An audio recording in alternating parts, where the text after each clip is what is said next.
instruction on the murder 2 charges, how does that play with the evidence that's been presented? I don't disagree with the assessment about the murder 2s being intentional acts. As far as the defense is concerned, we're focused more, well, of course we're focused on accomplice liability for all of the, well, for the most serious offenses. And so the question that has, factually, that the defense has raised and Bradley has testified regarding, which is a matter for the jury to really, at this point, determine credibility, is when did he understand that, in fact, that's, And at that what point is, in time, that when did he understand that's what they were gonna do? And he's in the car, and they're on their way to the site of the, of where the murder took place. well, then I would concur that we will not let the duress go to all 3 counts, because your defense is really to the aiding and abetting, that he did not formulate that intent. Is that accurate? Correct. Okay, so it will, for your first question this morning, it will not apply, Mr. Kalachek, to the first murder charges, all 3 of them. To murder 2, so just so I understand, Judge, to murder 1 in count 1, and to the 2 murder 2s in count 3 and 4, right? Yes, yes. And we haven't discussed the felony murder yet? No, Okay, no.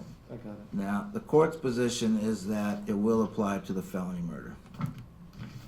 And that is because historically, felony murder, if the underlying offense, whether it's robbery or kidnapping, is the result of duress, then it goes to the entire charge. And there's a lot of case law out there that actually describes that.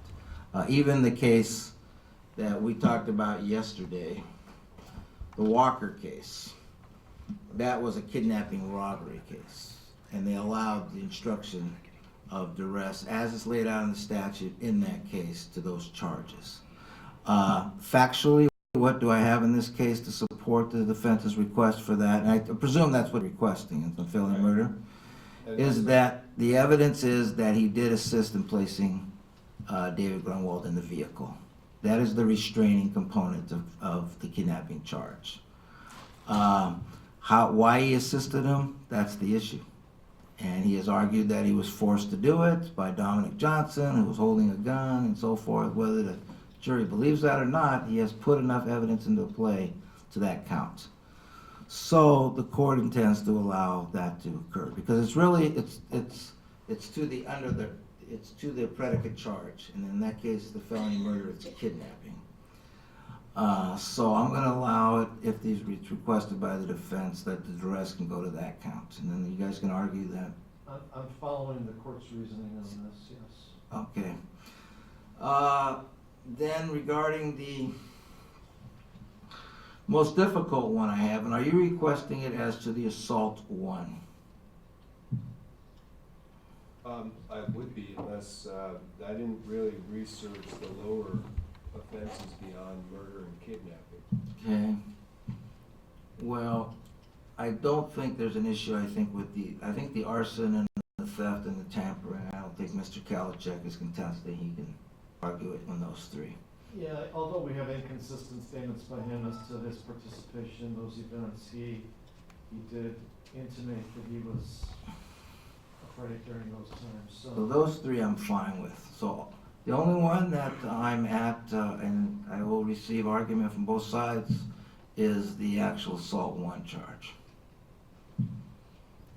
And the defense that has been laid out, Mr. Provost, and you can disagree or add to my analysis, is that his defense is that he did not participate in any sort of a planning of the assault 1 as to the aider and abetter. That was his testimony. He did not participate in the actual assault itself in any shape, way, or form. He was pretty clear. He never hit David Grunwald. He never participated in that, right? Or planned it. Or planned it, okay? I never heard anything that would intimate that he was scared and he did participate either in the planning or the actual action, factually in this case. So my gut feeling is it doesn't apply to the assault one charge. It's either gonna be he didn't aid or abet or he did, but there's no real indication that there's evidence that they forced him to participate either in the planning or the actual assault. Because it was so fast, it seems factually, if I believe the defendant's story, which is how I'm looking at it, that he could not have been forced to do anything to the actual assault itself. Mr. Kalachek, your position. I am following the court's reasoning. My position always has been that if the defense wants to make some awkward arguments in its closing saying, but if you find this, then we have this defense, they do so at their peril. I always, I'm curious as to how the defense will tackle those kind of. Well, that's the only one that I'm really. Right, and those are the facts we rely on. And so the analysis that duress wouldn't apply because it's either there's no evidence that he aided and abetted in the assault. So the jury, this is where it gets complicated for a jury. It's hard enough for me. That to distinguish, why would it apply to murder too but not to this assault? And that's just something I have to point out in closing. And the state's not going to be doing a legal analysis in front of the jury. We're just saying that whole. Oh, you mean the felony murder as to the assault? Why would duress be available to felony murder based on the kidnapping, but not to this assault? Well, I think the court just laid it out for everybody. My analysis is he's admitted that he assisted in placing him and restraining him in the car, placing him in the car. With what intent that was, or right. That's. The state's got to argue his intent was to assist in kidnapping him, and then the intent was for him to, suffer serious bodily injury or death because of that. But your position isn't that he didn't do anything to restrain him. For the assault? Oh, no. For the kidnapping. Do you understand where I'm coming from? As far as the availability of the duress. For the kidnapping? Are we talking about kidnapping now? No, I was going to allow for the kidnapping and for the felony murder. Yes. And that was but not for the assault. I just didn't see how it fit for the assaults, unless you can argue for me why you would want it for the assault charge. The only argument can be that, aside from there being no facts, my argument would be, does the jury understand that they have to do this kind of different analysis if there's no facts to support that he knew about this or aided and abetted or assaulted David, then the idea that's also consistent with the accomplice liability mens rea, that he had no intent for that to happen at all. Absolutely. The duress interplays with the accomplice liability requirements, but if you were requesting the instruction, it's, as Mr. Kalachek says, you have to kind of. Well, it's going to. If it doesn't fly for murder, it's not going to fly for anything. Which defense? I didn't hear that. If the duress doesn't. Speak up, please, Mr. Provost. Thank you. If the jury is going to start with the most serious offenses, and if they get down to felony murder and find that Bradley, that the duress, that there was no duress for the felony murder, well, they can, I suppose, when they get to assault, they still have to evaluate that particular count and any role he played. That's my concern, Your Honor, is that whether or not there's any facts that go to the question of whether he participated, planned, or aided, just so the jury doesn't have to do this double analysis for Bradley's, I think it's safe to include the duress defense with the assault one. And Judge, in response, because he didn't have any mens rea. What we're kind of forgetting here is that the duress defense is going to be Mr. Provost's show. The burden's on him, so he's going to have to be in a situation where he's defending in his closing, but he also has to put on his I mean, evidence. I honestly don't know if you can either you break it up by different types of charges, or you do it by segments, and anything from the robbery on forward, your argument is aiding and abetting. Because to argue that it's not a matter of if they found him guilty, you have to basically outline the statutory requirements that he did it, but he was coerced. I mean, it's not them finding the alternate. Yeah, Mr. yeah. Kalachek's right, it's just on you, With so. the assault, he's gonna have to say, you heard my client's testimony, which we say is the truth, that he had nothing to do with the assault, but if you find that he did do it, then we will show you that he was under duress when he did it, so. But if not, we will show you, we will actually have to show them at the same time. It's not like you come back and then they make that call and you re-argue. Right, That's the so difficulty of it. If they wanna go through those kind of gymnastics during their closing, but I'm following the court's logic, the way that, there's no secret, Judge, that I'm just gonna be saying this duress fear theory is absolute junk, and because it relies on his credibility. I'm not gonna be dissecting this legally in closing, I'm just gonna be calling it pure, hogwash, because of the credibility of the defendant, or lack thereof. So, I'm not gonna be assisting the defense in trying to explain to the jury how it's duress, what the defense needs to prove. I don't intend on wasting my main closing argument time on any of that. Thanks for your strategy. There's no secret, we know where we're. No, I mean, the facts have been laid out. We have two distinct stories. Yep. And it's how you want to, That's- and I'm kind of leaving it up to you. Do you want to go with, I mean, I would allow you to do it to the kidnapping because there's an admission that he participated in it. So that's where the whole duress fits. But there's no admission that he participated in the assault charge, so I'm hard pressed to see on the facts in this case how that would even fit. You know, the facts that you're gonna be relying on that were presented in your case in chief. Well, if the jurors adopt the prosecution's approach, I mean, I know it's not an easy decision to make, but they're gonna be tracking these jury instructions and how your arguments fit those, so I'm not gonna force you to put on a defense of duress to Right. something that makes no sense and is contrary to Right. your position. let's, let me give that just a little thought while we're going through the other counts, and then I'll have a definitive Okay, answer for you. all right, do you want to? I don't wanna take Well, we I don't think the need court's to. covered all the counts except Well, for the. and I take it, Oh, yeah, that's right. I take it you would like it to the after the fact stuff that he's already admitted conduct to, you want the duress to those three. Oh, for sure, yeah.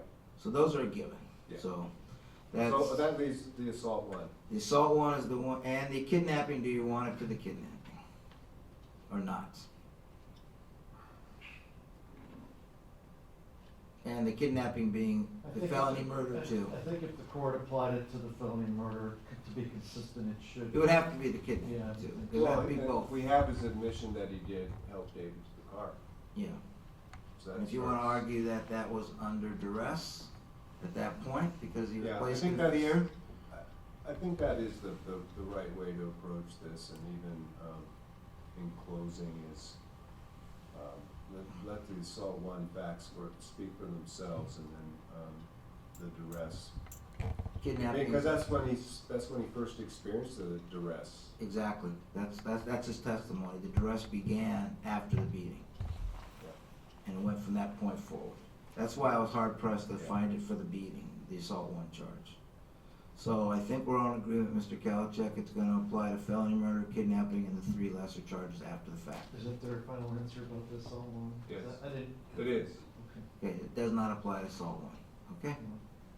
Yeah, I mean, I understand, I think that the court has reasoned this well, and given the lack of guidance in Alaska, I think it makes sense, based on what was presented in this case so far. Okay, so that'll be, now do you want just a general instruction to outline it with those counts, or do you want it to attach as a separate instruction to, Yeah. like in number C?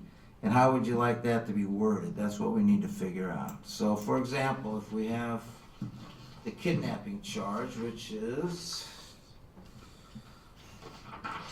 number, count 2. So we have instruction.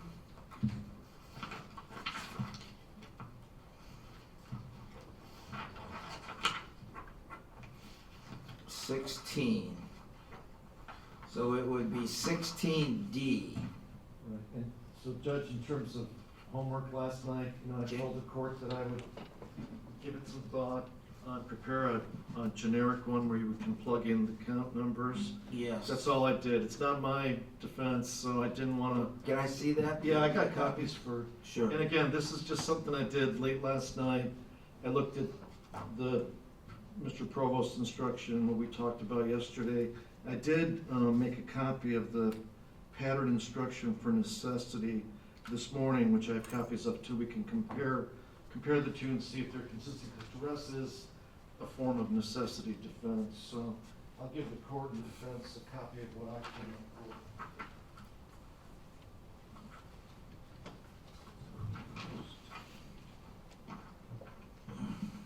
But because it is an affirmative defense, if they wanted to follow each of the counts, I would ask it to be on a separate page and not merged into the instructions for the count. The numbering of D is fine. Numbering of what? The suggestion of numbering it, for example, 17D, isn't that what the board suggested? Not 17.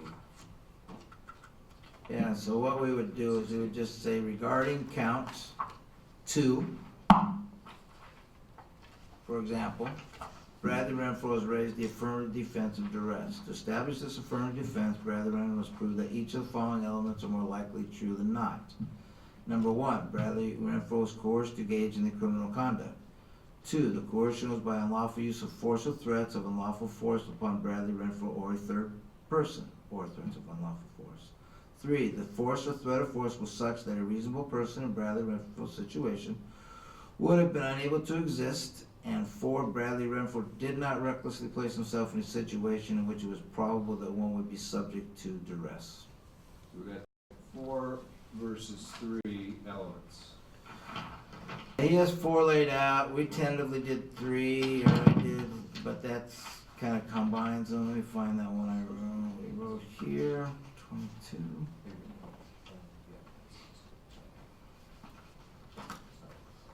I mean, we know what the elements are going to be. It's how we lay it out. Right. Okay, number 1 was coerced to do so for the unlawful force upon Bradley Renfro or a third person.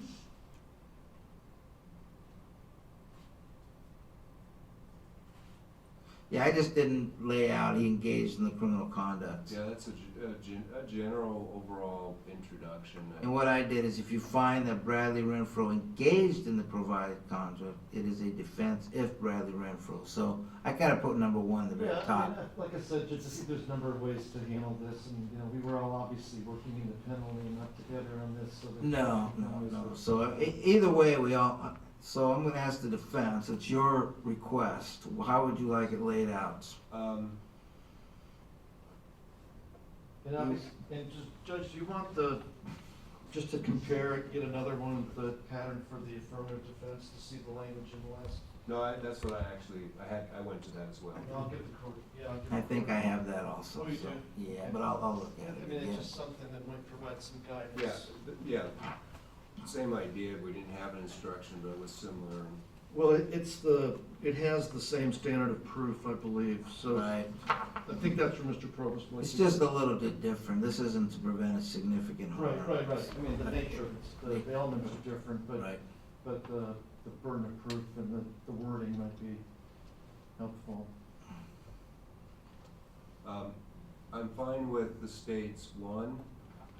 I'm fine with the state's 2. Okay. As far as the element number 3, I think that's addressed. I prefer the wording in the proposed instruction 25 under number 2, a reasonable person in Bradley Renfro's situation. It's just a matter of how it's worded, but it's Right. also shorter and clearer, I think, to the reader. Okay, And as far as the state's element 4, Bradley Renfro did not recklessly place himself. exactly the same. Yes, exactly the same. I'm fine with that. We'll substitute my 3 for Mr. Kalichek's 3. We'll say regarding each and every count that you're gonna do, and this will be attached, And then as far as the the burden part. we have 3 in the proposed from the court. We have 2 paragraphs. So I'll just quickly look at these Yeah. paragraphs. Oh, I said it's never defense to murder. I just outlined which one it was going to at the bottom, so. And we probably don't need that if we're gonna. We don't need that, no, we don't. So I'm gonna release that. So it's just 2 paragraphs.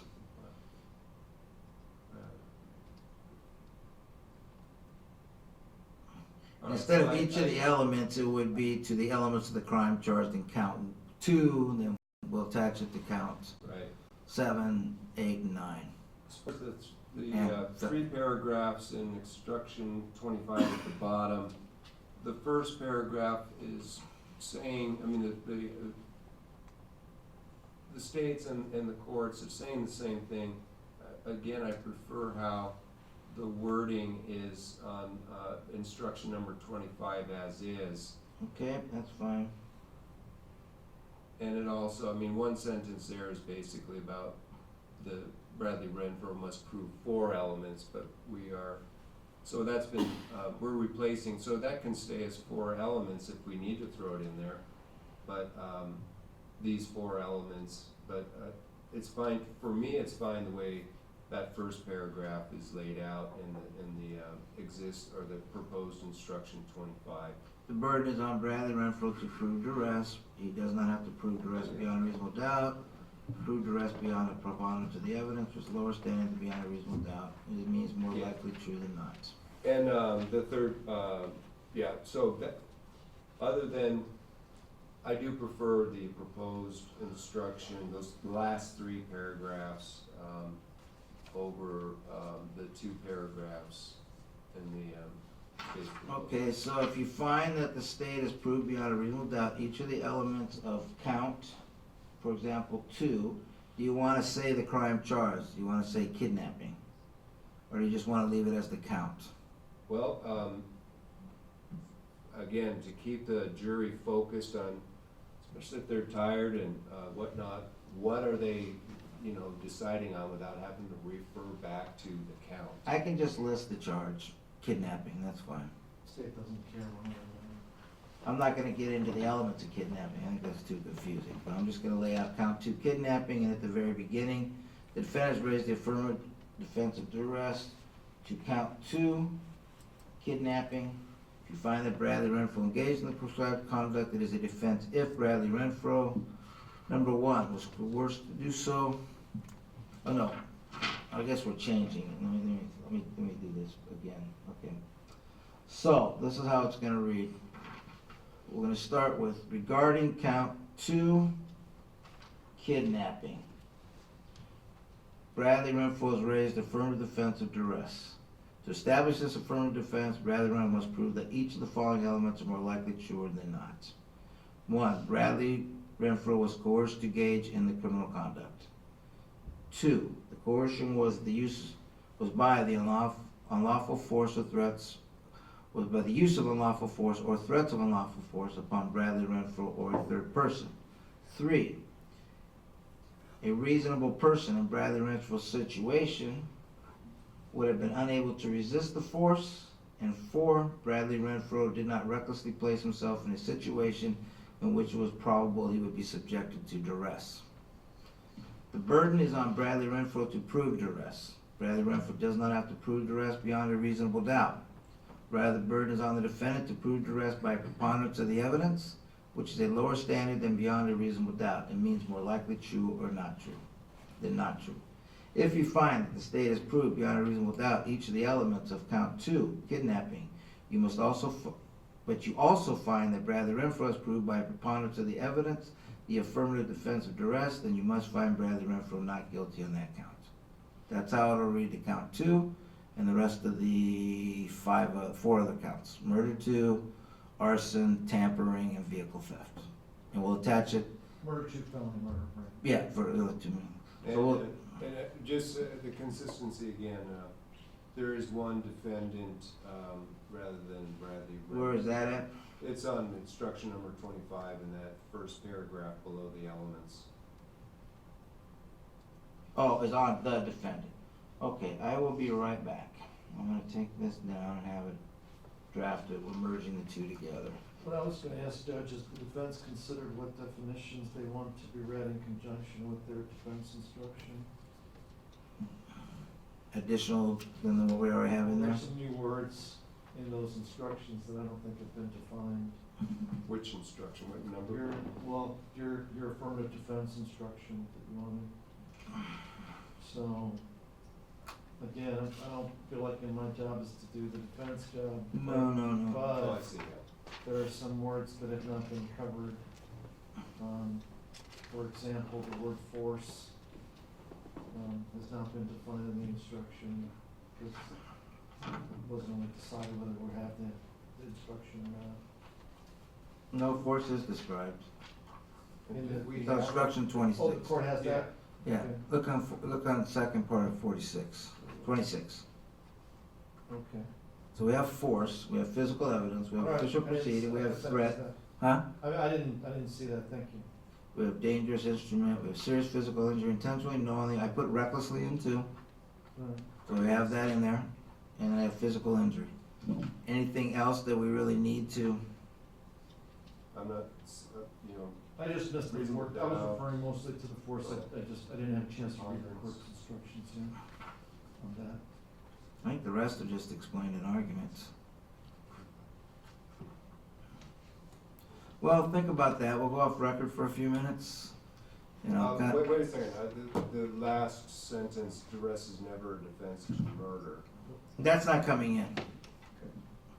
I just put that in just to have a generic one, just to go work off of. Never defense to murder is referred to kidnapping, assault, vehicle theft, arson, and tampering with evidence. that all gets eliminated, because we're applying it to each count. So I'm not doing a generic one to put at the end, so.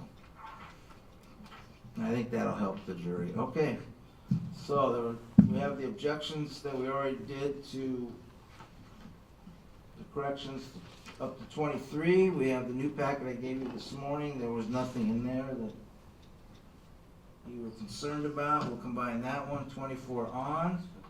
We'll renumber it and we'll add the duress instruction to the 5 counts where it applies, and I'll bring back a full packet for you, probably about 10 minutes, okay? Take a recess in that, and then we'll review that final packet. Off record. Next week, they're starting a major civil trial in here, so they need to do some exploration of the court. So we're gonna give them the lunch hour to do that today. And you'll come back after lunch. Mr. Kalachek will complete his closing arguments. The defense will present their closing arguments. And as we mentioned yesterday, the state then has a right to do a rebuttal closing argument if they choose to. We'll finish reading the instructions, we'll pick the alternates, and the rest of you will begin your deliberation process, okay? So that'll be the schedule for today. At this point in time, I'm going to begin reading the jury instructions. Jury instructions in 3 PA 162605 are as follows. Instruction number 1. The evidence has now been presented to you, and you have heard the arguments of counsel. I will now give you the instructions concerning the law to be applied in this case. Instruction number 2. The fundamental obligation of jurors in a criminal trial is to apply the presumption of innocence and the burden of proof beyond a reasonable doubt. A defendant, although accused of a crime, begins the trial with a clean slate, with no evidence favoring conviction. Presumption of innocence means that you must presume the defendant is innocent of the crimes charged. Presumption of innocence alone is sufficient for you to find a defendant not guilty. To overcome the presumption of innocence, the prosecution must prove every element of the crimes charged beyond a reasonable doubt. This requirement that the prosecution must prove the defendant's guilt beyond a reasonable doubt is called the burden of proof. The prosecution always has the burden of proving the defendant guilty beyond a reasonable doubt. This burden never shifts throughout the trial. The defendant is not required to prove his or her innocence or to produce any evidence at all. Although a defendant is is never required to produce any evidence. He or she may rely on evidence brought through any witness, regardless of which party called the witness. A defendant has an absolute right not to testify and must draw not any conclusions against the defendant if he or she does not testify. A reasonable doubt is a doubt in your mind about the defendant's guilt that arises from the evidence presented or from a lack of evidence. A reasonable doubt is based on reason and common sense. A defendant must never be found guilty based on mere suspicion, speculation, or guesswork. Proof beyond a reasonable doubt is the highest level of proof in our legal system. It is not enough that you believe the defendant is probably or likely guilty, or even that the evidence shows a strong probability of guilt. The law requires more. Proof beyond a reasonable doubt is proof that overcomes any reasonable doubt about the defendant's guilt. The prosecution is not required to prove guilt beyond all possible doubt, for it is rarely possible to prove anything to an absolute certainty. If, after careful and impartial consideration of the evidence and the law, you do not have reasonable doubt, then you must find the defendant guilty. If, on the other hand, you think the prosecution did not prove every element of the offense charged beyond a reasonable doubt, then you must find the defendant not guilty. Instruction number 3, every person who testifies under oath is a witness. You as jurors are the sole judges of the credibility of the witnesses. In deciding whether to believe a witness and how much weight to give a witness's testimony, you may consider anything that reasonably helps you to evaluate the testimony. Among the things you should consider are the following. Number 1, witness's attitude, behavior, and appearance on the stand, and the way the witness testifies. Number 2, the witness's age, intelligence, and experience. Number 3, the witness's opportunity and ability to see or hear the things the witness testifies about. Number 4, the accuracy of the witness's memory. Number 5, any motive of the witness not to tell the truth. Number 6, any interest that the witness has in the outcome of the case. Number 7, any bias of the witness. Number 8, any opinion or reputation evidence about the witness's truthfulness. Number 9, any prior criminal convictions of the witness relating to honesty. And 10, the consistency of the witness's testimony and whether it is supported or contradicted by other evidence. You should bear in mind that inconsistencies and contradictions in a witness's testimony or between a witness's testimony and that of others do not necessarily mean that you should disbelieve the witness. It is not uncommon for people to forget or remember things incorrectly, and this may explain some inconsistencies and contradictions. It is not uncommon for two honest people to witness the same event and see or hear things differently. It may be helpful when you evaluate inconsistencies and contradictions to consider whether they relate to important or unimportant facts. If you believe that part of a witness's testimony is false, you may also choose to distrust other parts also, but you are not required to do so. You may believe all, part, or none of the testimony of any witness. You need not believe a witness even if the witness's testimony is uncontradicted. However, you should act reasonably in deciding whether you believe a witness and how much weight to give to the witness's testimony. Instruction number 4. The defendant has testified in this case. Judge his testimony in the same manner as you would judge the testimony of any other witness. Instruction number 5. An expert witness is a witness who has scientific, technical, or other specialized knowledge or experience. An expert witness may express an opinion in addition to testifying about factual matters. In determining whether to believe expert witnesses and the weight to give their opinions, you should consider, number 1, their knowledge and qualifications, 2, the reasons given for the opinion, 3, the information on which they base their opinion, and 4, the factors given you for evaluating the testimony of any other witness.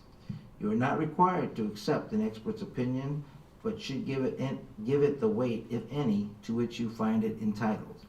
As with other witnesses, you may believe all, part, or none of the testimony of an expert witness. Instruction number 6. A non-expert witness may testify to his or her opinion if it is rationally based on the witness's perception and helpful to a clear understanding of the testimony. In determining the weight to be given to an opinion expressed by a non-expert witness, you should consider the witness's credibility, the extent of the witness's opportunity to perceive the matters upon which the opinion is based, and the reasons, if any, given for the witness's opinion. You are not required to accept a non-expert witness's opinion, but should give it the weight, if any, to which you find it entitled. Instruction number 7. There are rules of law that control what evidence you can consider. You may only consider testimony and exhibits that are admitted as evidence. When an attorney asks a question or offers an exhibit and the attorney on the other side thinks that it is not permitted by the rules of evidence, the attorney may object. Then I will rule on the objection. If I agree it is a valid objection, I will say sustained. If I disagree, I will say overruled. If I overrule the objection, the question may be answered or the exhibit admitted. If I sustain the objection to an exhibit, the exhibit is not admitted. If I sustain an objection to a question, the witness may not answer the question, and you must disregard the question entirely. Do not draw any conclusions from the wording of the question or speculate as to what the witness would have said if permitted to answer the question. If I sustain an objection to a question after an answer has been given, then you must disregard both the question and the answer. Sometimes I may order that evidence be stricken from the record and instruct you to disregard the evidence. In that case, you must not consider it. You may wonder why some evidence must be excluded. Evidence rules are designed to do two things. First, they try to help you focus on important and reliable evidence. Second, these rules help you decide the case objectively, without being swayed by information that might cause you to respond emotionally. It is because the law protects what jurors hear, and we have such confidence in a jury being impartial. You must not consider the fact that attorneys make objections or ask that the court to take certain actions. Objections or requests are not evidence. My rulings that exclude evidence or questions are designed to ensure that you decide this case fairly. When I allow testimony or other evidence to be introduced over the objection of an attorney, I do not mean to suggest any opinion as to the weight or the effect of that evidence. It will be your job to decide how much weight to give the evidence. Instruction number 8. A fact may be proved by direct evidence, by circumstantial evidence, or by both. Direct evidence is given when a witness testifies about an event that the witnesses personally saw or heard. Circumstantial evidence is given when a witness did not personally see or hear an event, but saw or heard something that, standing alone or taken together with other evidence, may lead a juror to conclude that the event occurred. Both types of evidence are admissible and may be considered by you. Neither is necessarily entitled to any greater weight than the other. Instruction number 9. A person's mental state may be shown by circumstantial evidence. It can rarely be established by any other means. Witnesses can see and hear and thus be able to give direct evidence of another person's conduct, but no one can see or hear the mental state the person had at the time. A person's conduct may indicate that person's mental state. You may consider any statements made and acts done by the person and all other facts and circumstances in evidence when determining that person's mental state. Instruction 10. Motive is not an element of any of the crimes charged. However, presence of motive may tend to establish guilt, and absence of motive may tend to establish innocence. You may therefore give its presence or its absence the weight you believe it should have as evidence. Instruction number 11. A separate offense is charged in each count. You must decide each count separately. Your verdict on one count should not control your verdict on any other count. As you consider each count, if you find that the state has proved each element of the offense beyond a reasonable doubt, then you must find the defendant guilty on that count. If, however, you find that the state has not proved each element of that offense beyond a reasonable doubt, then you must find the defendant not guilty on that count. To return a verdict of guilty or not guilty on a count, each of you must agree with that verdict.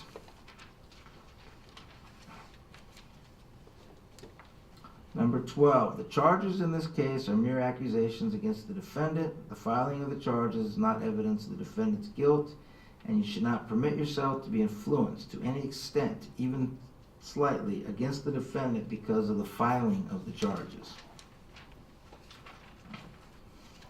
Instruction number 13. The charging document in this case reads as follows.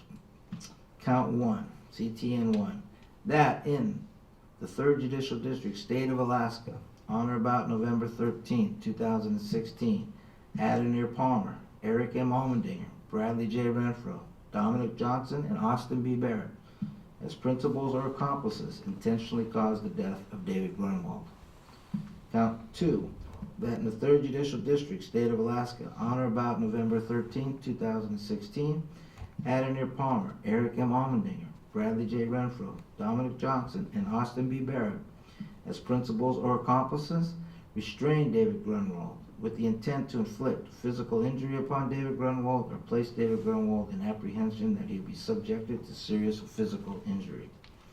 Count 3, that in the 3rd Judicial District, State of Alaska, on or about November 13, 2016, Adenir Palmer, Eric M. Allmendinger, Bradley J. Renfro, Dominic Johnson, and Austin B. Barrett, as principals or accomplices with intent to cause serious physical injury to David Grunwald, or knowing that the conduct was substantially certain to cause death or serious physical injury to David Grunwald, caused the death of David Grunwald. Count 4, that in the 3rd Judicial District, State of Alaska, on or about November 13, 2016, Adenir Palmer, Eric M. Allmendinger, Bradley J. Renfro, and Dominic Johnson and Austin B. Barrett as principals or accomplices, knowingly engaged in conduct that resulted in the death of David Grunwald under circumstances manifesting an extreme indifference to the value of human life.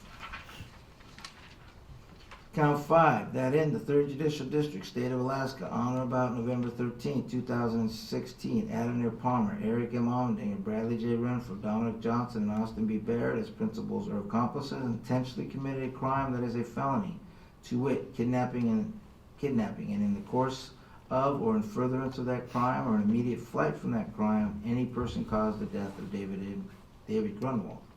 Count 6, that in the 3rd Judicial District, State of Alaska, on or about November 13, 2016, Adenir Palmer, Eric M. Allmendinger, Bradley J. Renfro, Dominic Johnson, and Austin B. Barrett, as principals or accomplices, destroyed, mutilated, altered, suppressed, concealed, or removed physical evidence with intent to impair its validity or availability in an official proceeding or criminal investigation. Count 7, that in the 3rd Judicial District, State of Alaska, on or about November 13, 2016, Adenir Palmer, Eric M. Allmendinger, Bradley J. Renfro, Dominic Johnson, and Austin B. Barrett, as principals or accomplices, recklessly caused serious physical injury to David Grunwald by means of a dangerous instrument, a pistol. Count 8, that in the 3rd Judicial District, State of Alaska, on or about November 13, 2016, Adenir Palmer, Eric M. Allmendinger, and Bradley J. Renfro, Dominic Johnson, and Austin Barrett, as principals or accomplices, having no right to do so or any reasonable grounds to believe they had such a right, drove away or took the car or truck of another, a Ford Bronco belonging to David Grunwald. Count 9, that in the 3rd Judicial District, State of Alaska, on or about November 13, 2016, Adenir Palmer, Eric M. Allmendinger, Bradley J. Renfro, and Dominic Johnson, and Austin B. Barrett, as principals or accomplices, intentionally damaged a motor vehicle, a Ford Bronco, belonging to David Grunwald by starting a fire or causing an explosion while that vehicle was located on public land. To the charges, the defendant has entered a plea of not guilty, which places upon the state the burden of proving the elements of the charges beyond a reasonable doubt. Instruction number 14. You will note that the charging document states that the offenses were committed at or near a certain place. The proof need not establish with certainty the exact place of the alleged offenses. It is sufficient if the evidence in the case establishes beyond a reasonable doubt that the offenses were committed at a place reasonably near the place alleged. When, as in this case, it is alleged that the crime charged was committed on or about a certain date, the jury finds that the crime was committed. It is not necessary that the proof show that it was committed on that precise day. It is sufficient if the proof shows that the crime was committed on or about that date. Instruction number 15. In order to establish the crime of murder in the first degree as charged in count 1, it is necessary for the state to prove beyond a reasonable doubt the following elements. Number 1, Bradley Renfro intended to cause the death of David Grunwald, and 2, Bradley Renfro caused the death of David Grunwald. If you find from your consideration of all the evidence that each of these elements have been proved beyond a reasonable doubt, then you shall find Bradley Renfro guilty. If, on the other hand, you find from your consideration of all the evidence that any of these elements have not been proved beyond a reasonable doubt, then you shall find Bradley Renfro not guilty. Instruction number 15B regarding count 1. I will now instruct you on the law of accomplice liability. A defendant may be found guilty of a crime even if the defendant personally did not commit the acts constituting the crime of murder in the first degree. To prove that Bradley Renfro is guilty of murder in the first degree based in whole or in part on the conduct of some other person or persons, the state must prove beyond a reasonable doubt. Number 1, each element of the crime of murder in the first degree as defined in the previous instructions was committed by some person or persons. 2, Bradley Renfro intended to promote or facilitate the murder of David Grunwald. Number 3, Bradley Renfro acted intentionally with the intent that David Grunwald be killed. And 4, Bradley Renfro aided or abetted the other person or persons in planning or committing the crime, or solicited the other person or persons to commit the crime.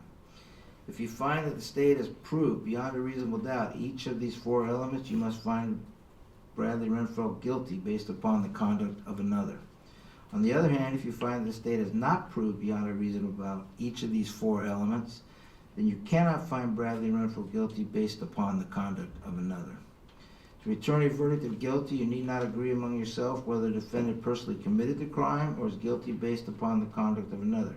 But each of you individually must find that one way or another the state has proved the defendant's guilt beyond a reasonable doubt of murder in the first degree.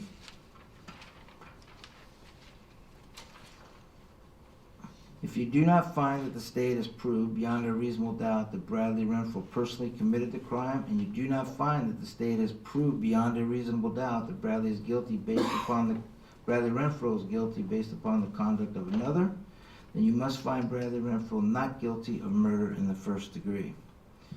Aid and abet means to help, assist, or facilitate the commission of a crime, promote the accomplishment thereof, help in advancing or bringing it about, or encourage, counsel, or incite as to its commission. A person who aids or abets the commission of a crime need not be present at the scene of the crime. Mere presence at the scene of the crime without the intent to promote or facilitate the commission of the crime is not in itself enough to make a person legally responsible for the conduct of another. Concealment of knowledge that a crime is about to be committed or has been committed does not, standing alone, make a person legally responsible for the conduct of another. Instruction number 16A. To establish the crime of kidnapping as charged in count 2, it is necessary for the state to prove beyond a reasonable doubt the following elements. Number 1, Bradley Renfro restrained David Grunwald, and 2, Bradley Renfro intended to inflict physical injury upon David Grunwald or place David Grunwald in apprehension that he would be subjected to serious physical injury. If you find from your consideration of all the evidence that each of these elements have been proved beyond a reasonable doubt, then you shall find Bradley Renfro guilty.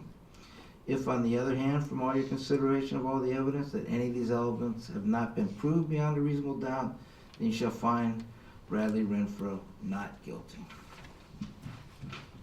16B.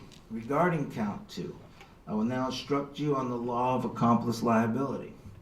A defendant may be found guilty of a crime even if the defendant personally did not commit the acts constituting the crime of kidnapping.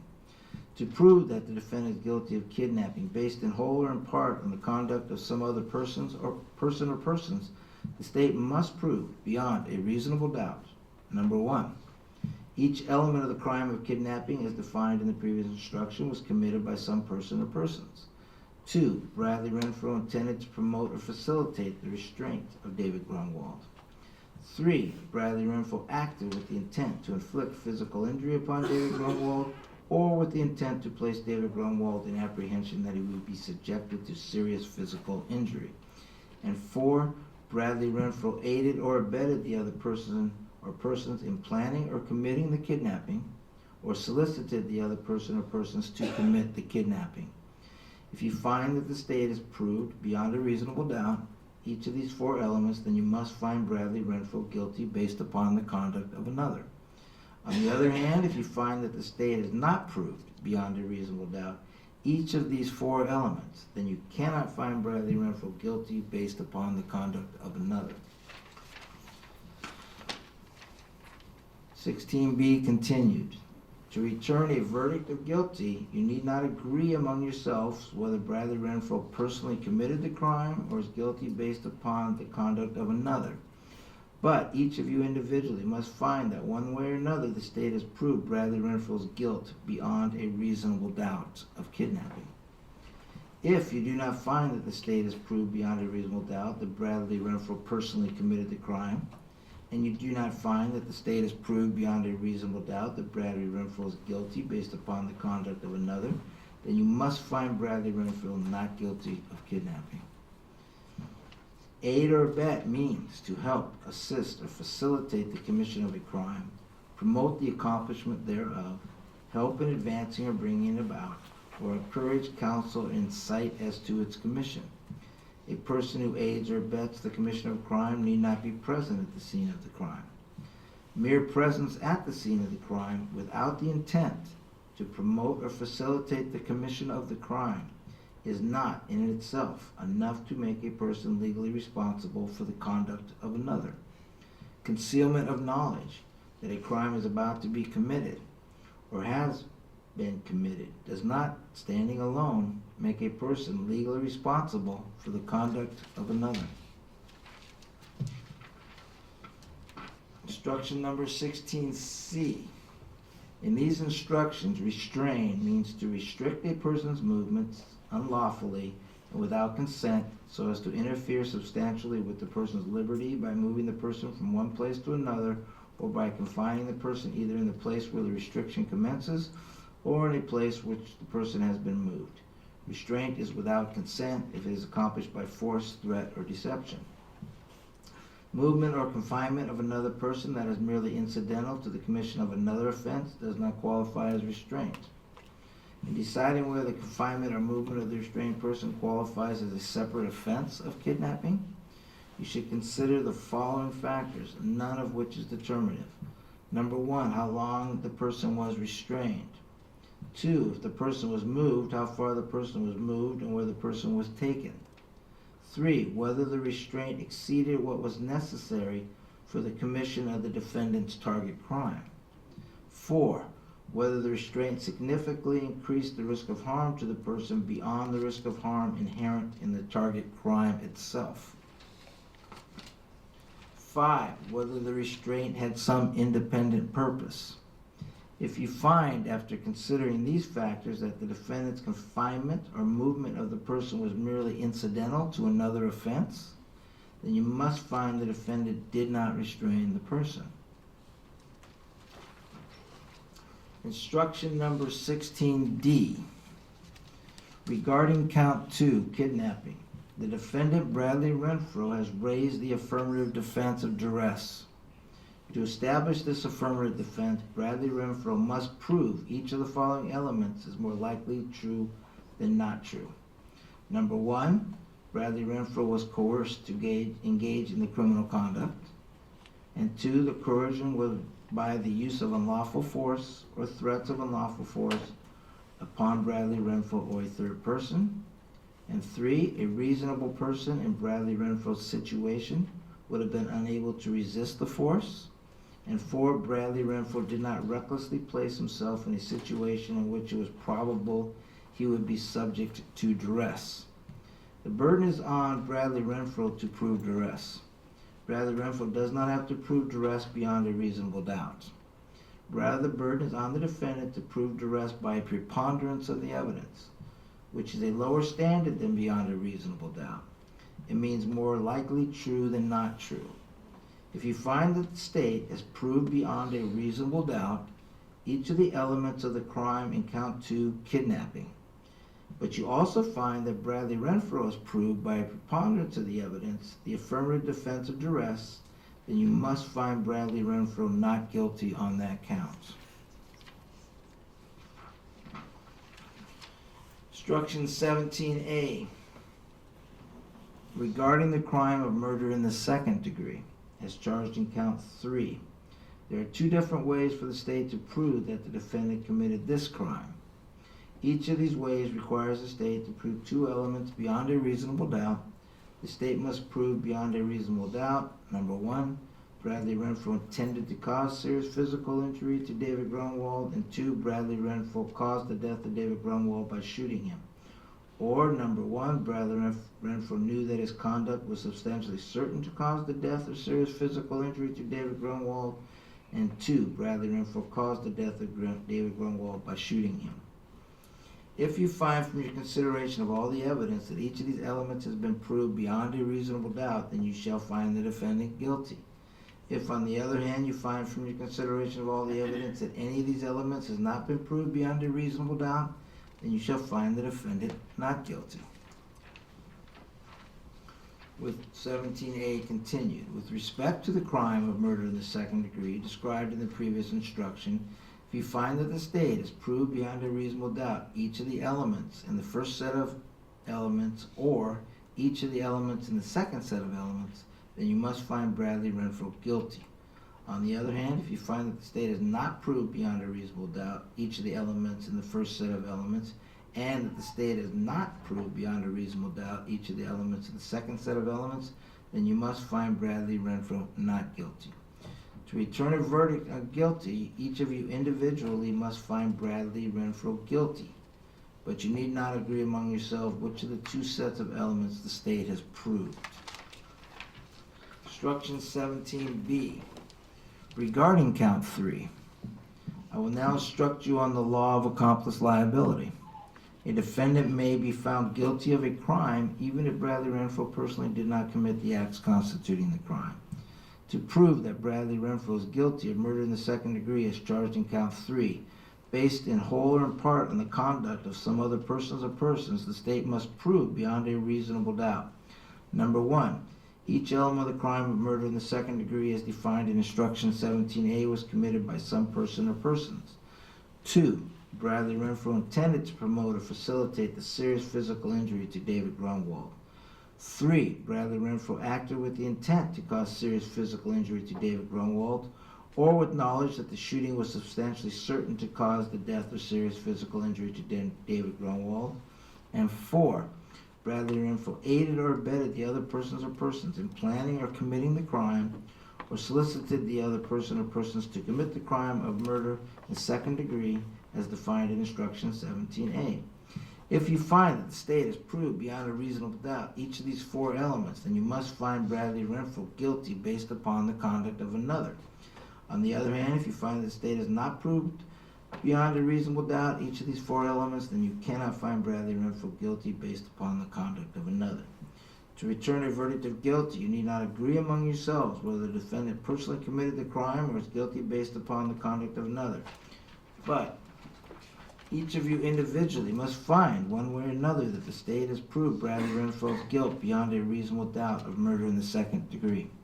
If you do not find that the state has proved beyond a reasonable doubt that Bradley Renfro personally committed the crime, and you do not find that the state has proved beyond a reasonable doubt that the defendant is guilty based upon the conduct of another, then you must find the defendant not guilty of murder in the second degree. Aid or abet means to help, assist, or facilitate the commission of a crime, promote the accomplishment thereof, help in advancing or bringing it about, or encourage, counsel, or incite as to its commission.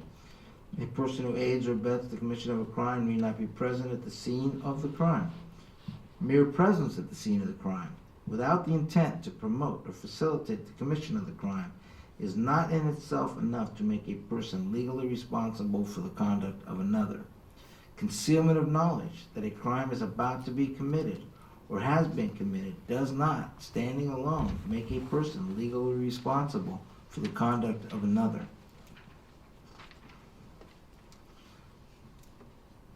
Count 4, instruction number 18A. In order to establish the crime of murder in the second degree as charged in count 4, it is necessary for the state to prove beyond a reasonable doubt the following. Number 1, Bradley Renfro knowingly engaged in this conduct, the shooting of David Grunwald, that resulted in the death of David Grunwald. And 2, Bradley Renfro engaged in conduct under circumstances manifesting an extreme indifference to the value of human life. Extreme indifference to the value of human life means extreme recklessness. A person acts recklessly with respect to a result or a circumstance described by a provision of law defining an offense when the person is aware of and conscientiously disregards a substantial and unjustifiable risk that the result will occur or that the circumstance exists. The risk must be of such a nature and degree that disregard of it constitutes a gross deviation from the standard of conduct that a reasonable person would observe in the situation. A person who is unaware of the risk, which the person may have been aware that a person had not been intoxicated, acts recklessly with regard to that risk.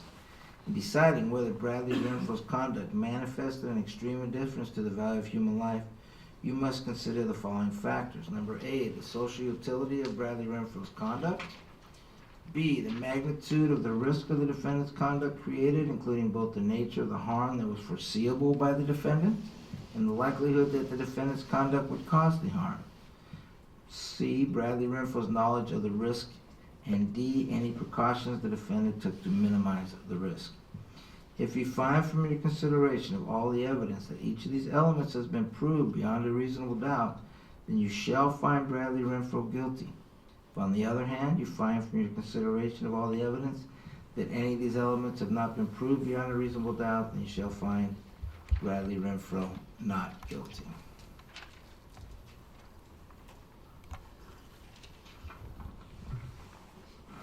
Instruction 18B. Regarding count 4, I will now instruct you on the law of accomplice liability. A defendant may not be found guilty of a crime even if the defendant personally did not commit the acts. May be found guilty of a crime even if the person did not commit the acts constituting the crime. To prove that Bradley Renfro is guilty of murder in the second degree as charged in count 4, based in whole or in part on the conduct of some other persons or persons, the state must prove beyond a reasonable doubt. Number 1, each element of the crime of murder in the second degree as defined in the previous instruction was committed by some person or persons. 2, Bradley Renfro acted with extreme indifference to the value of human life.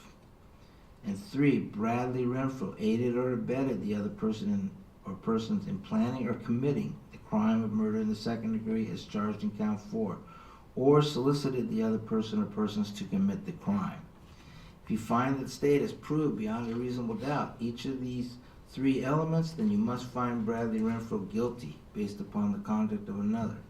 On the other hand, if you find that the state has not proved beyond a reasonable doubt each of these 3 elements, then you cannot find Bradley Renfro guilty based upon the conduct of another.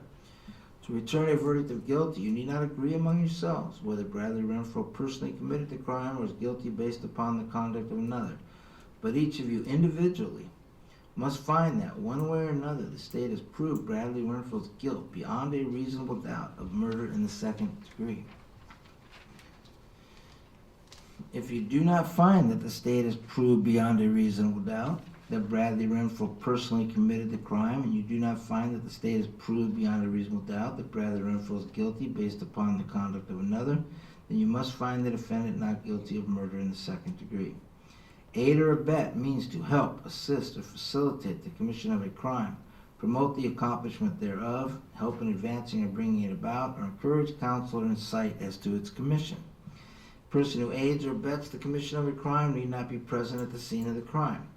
Mere presence at the scene of the crime without the intent to promote or facilitate the commission of the crime is not in of itself enough to make a person legally responsible for the conduct of another. Concealment of knowledge that a crime is about to be committed or has been committed does not, standing alone, make a person legally responsible for the conduct of another. Instruction number 19.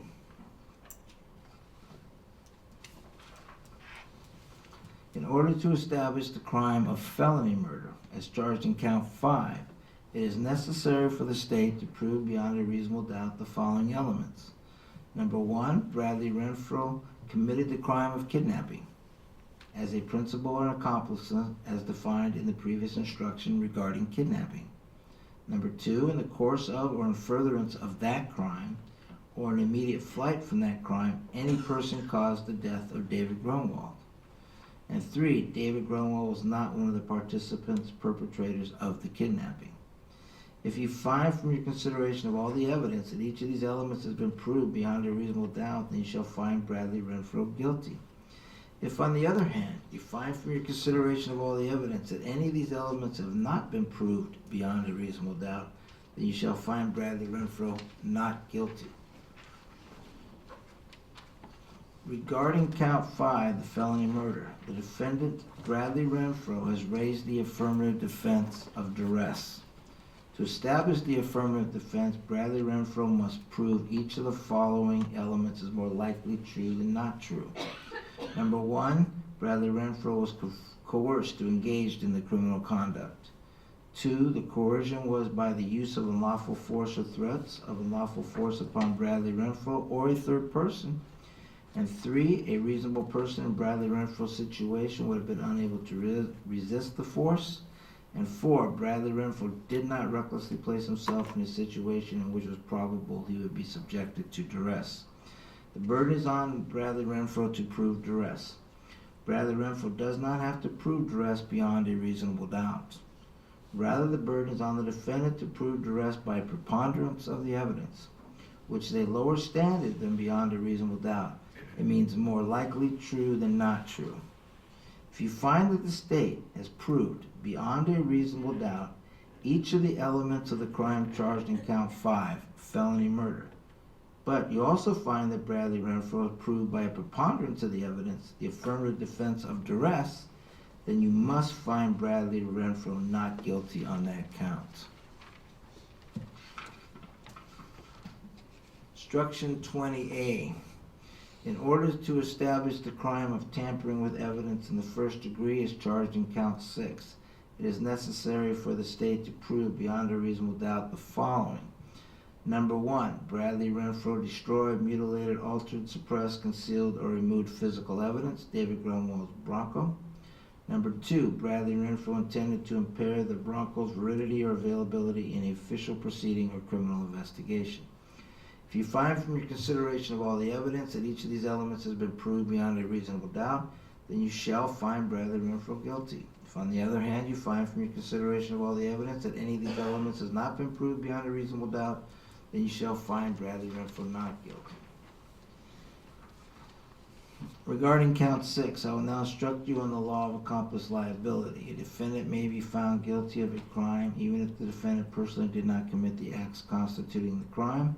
To prove that the defendant, Bradley Renfro, is guilty of tampering with evidence in the first degree based in whole or in part on the conduct of some other persons or persons, the state must prove beyond a reasonable doubt. Number 1, each element of the crime of tampering with evidence as defined in the previous instruction was committed by some persons or persons.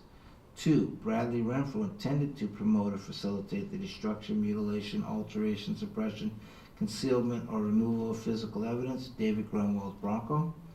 3, Bradley Renfro intended to impair the validity or availability of the Bronco in an official proceeding or criminal investigation.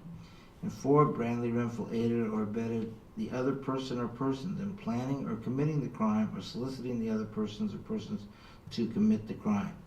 If you find that the state has proved beyond a reasonable doubt each of these 4 elements, then you must find Bradley Renfro guilty based upon the conduct of another.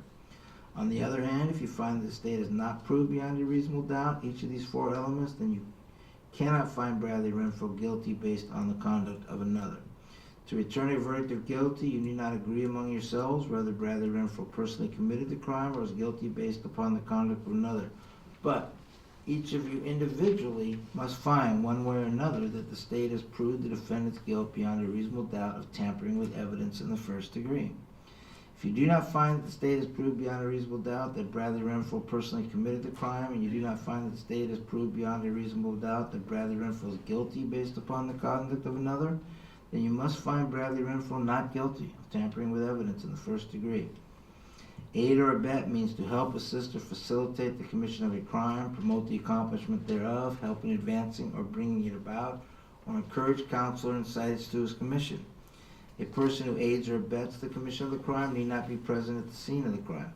Mere presence at the scene of the crime without the intent to promote or facilitate the commission of the crime is not in and of itself enough to make a person legally responsible for the conduct of another.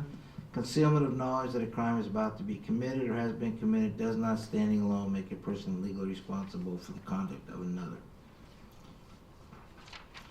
Regarding count 6, tampering with evidence, the defendant Bradley Renfro has raised the affirmative defense of duress. To establish the affirmative defense, Bradley Renfro must prove each of the following elements is more likely true than not true. Number 1, Bradley Renfro was coerced to engage in the criminal conduct. Number 2, coercion was by the use of unlawful force or threats of unlawful force upon Bradley Renfro to a third person. And 3, a reasonable person in Bradley Renfro's situation would have been unable to resist the force.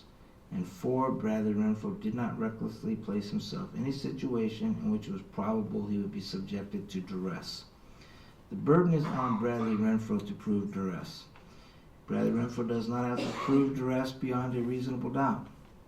Rather, the burden is on the defendant to prove duress by a preponderance of the evidence, which is a lower standard than beyond a reasonable doubt. It means more likely true than not true. If you find that the state has proved beyond a reasonable doubt each of the elements of the crime charged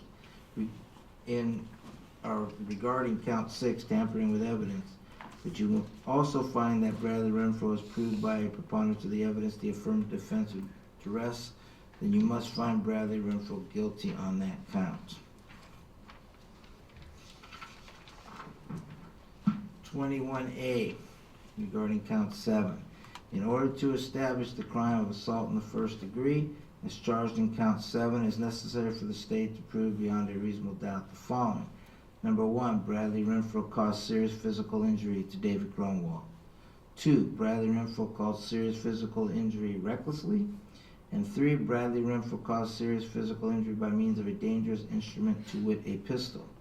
If you find from your consideration of all the evidence that each of these elements has been proved beyond a reasonable doubt, then you shall find the defendant guilty of assault in the first degree. If, on the other hand, you find from your consideration of all the evidence that any of these elements has not been proved beyond a reasonable doubt, then you shall find the defendant not guilty of assault in the first degree.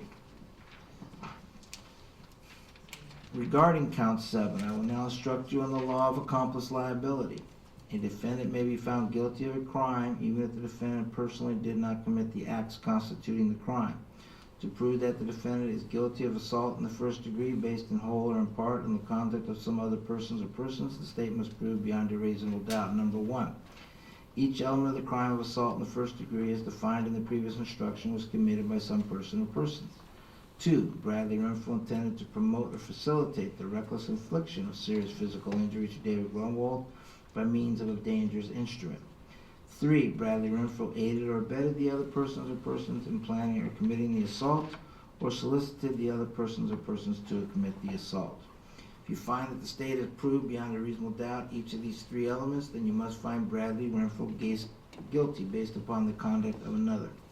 On the other hand, if you find that the state has not proved beyond a reasonable doubt each of these 3 elements, then you cannot find Bradley Renfro guilty based upon the conduct of another. To return a verdict of guilty, you need not agree among yourselves whether Bradley Renfro personally committed the crime or is guilty based upon the conduct of another, but each of you individually must find, one way or another, that the state proved the defendant's guilt beyond a reasonable doubt of assault in the first degree. If you do not find that the state has proved beyond a reasonable doubt that Bradley Renfro personally committed the crime, and you do not find that the state has proved beyond a reasonable doubt that the defendant is guilty based upon the conduct of another, then you must find Bradley Renfro not guilty of assault in the first degree. Aid or abet means to help, assist, or facilitate the commission of a crime, promote the accomplishment thereof, help in advancing or bringing it about, or encourage, counsel, or incite as to its commission. A person who aids or abets the commission of a crime need not be present at the scene of the crime. Mere presence at the scene of the crime without the intent to promote or facilitate the commission of the crime is not in itself enough to make a person legally responsible for the conduct of another. Concealment of knowledge that a crime is about to be committed or has been committed does not, standing alone, make a person legally responsible for the conduct of another. Instruction 22A.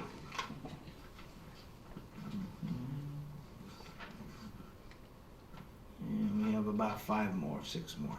In order to establish the crime of vehicle theft in the first degree as charged in count 8, it is necessary for the state to prove beyond a reasonable doubt the following. Number 1, Bradley Renfro knowingly drove, towed away, or took the car or truck of another, a Ford Bronco belonging to David Grunwald. And 2, when Bradley Renfro initially drove, towed away, or took the car or truck, a Ford Bronco belonging to David Grunwald, the defendant has no right to do so, and no reasonable ground to believe the defendant had such a right. If you find from your consideration of all the evidence that each of these elements has been proved beyond a reasonable doubt, then you shall find Bradley Renfro guilty. If, on the other hand, you find from your consideration of all the evidence that any of these elements has not been proved beyond a reasonable doubt, then you shall find Bradley Renfro not guilty. Regarding count 8, I will now instruct you in the law of accomplice liability. A defendant may be found guilty of a crime, even if the defendant personally did not commit the acts constituting the crime. To prove that Bradley Renfro is guilty of vehicle theft in the first degree, based in whole or in part upon the conduct of some other persons or persons, the state must prove beyond a reasonable doubt. Number 1, each element of the crime of vehicle theft in the first degree, as defined in the previous instruction, was committed by some person or persons. 2, Bradley Renfro intended to promote or facilitate the theft of David Grunwald's Bronco. Number 3, Bradley Renfro acted knowingly. And 4, Bradley Renfro aided or abetted the other persons in planning or committing the vehicle theft, or solicited the other person or persons to commit vehicle theft. If you find that the state has proved beyond a reasonable doubt each of these 4 elements, then you must find Bradley Renfro guilty based on the conduct of another.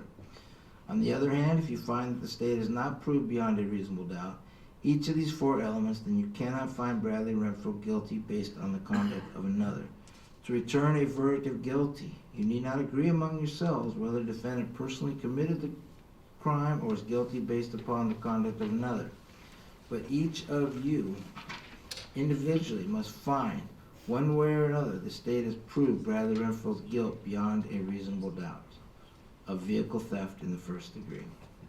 If you do not find that the state has proved beyond a reasonable doubt that Bradley Renfro personally committed the crime, and you do not find that the state has proved beyond a reasonable doubt that Bradley Renfro is guilty based upon the conduct of another, then you must find Bradley Renfro not guilty of vehicle theft in the first degree.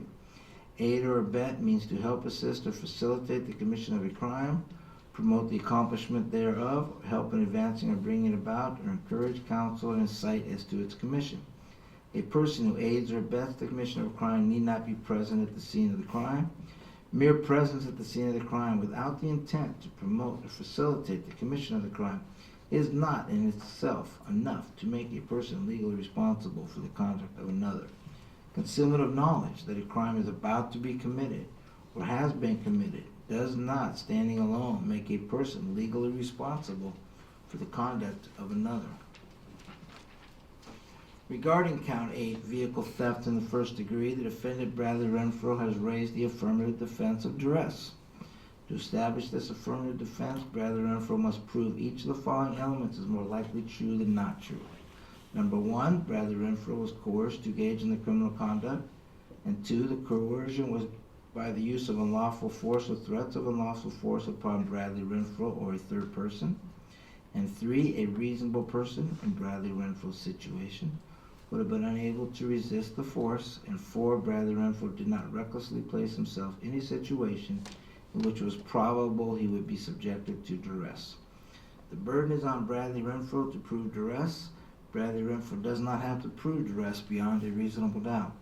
Rather, the burden is on the defendant to prove duress by preponderance of the evidence, which is a lower standard than beyond a reasonable doubt. It means more likely true than not true. If you find that the state has proved beyond a reasonable doubt each of the elements of the crime charged in count 8, vehicle theft in the first degree, but you also find that Bradley Renfro has proved by preponderance of the evidence the affirmative defense of duress, then you must find Bradley Renfro not guilty on that count. Instruction number 23A.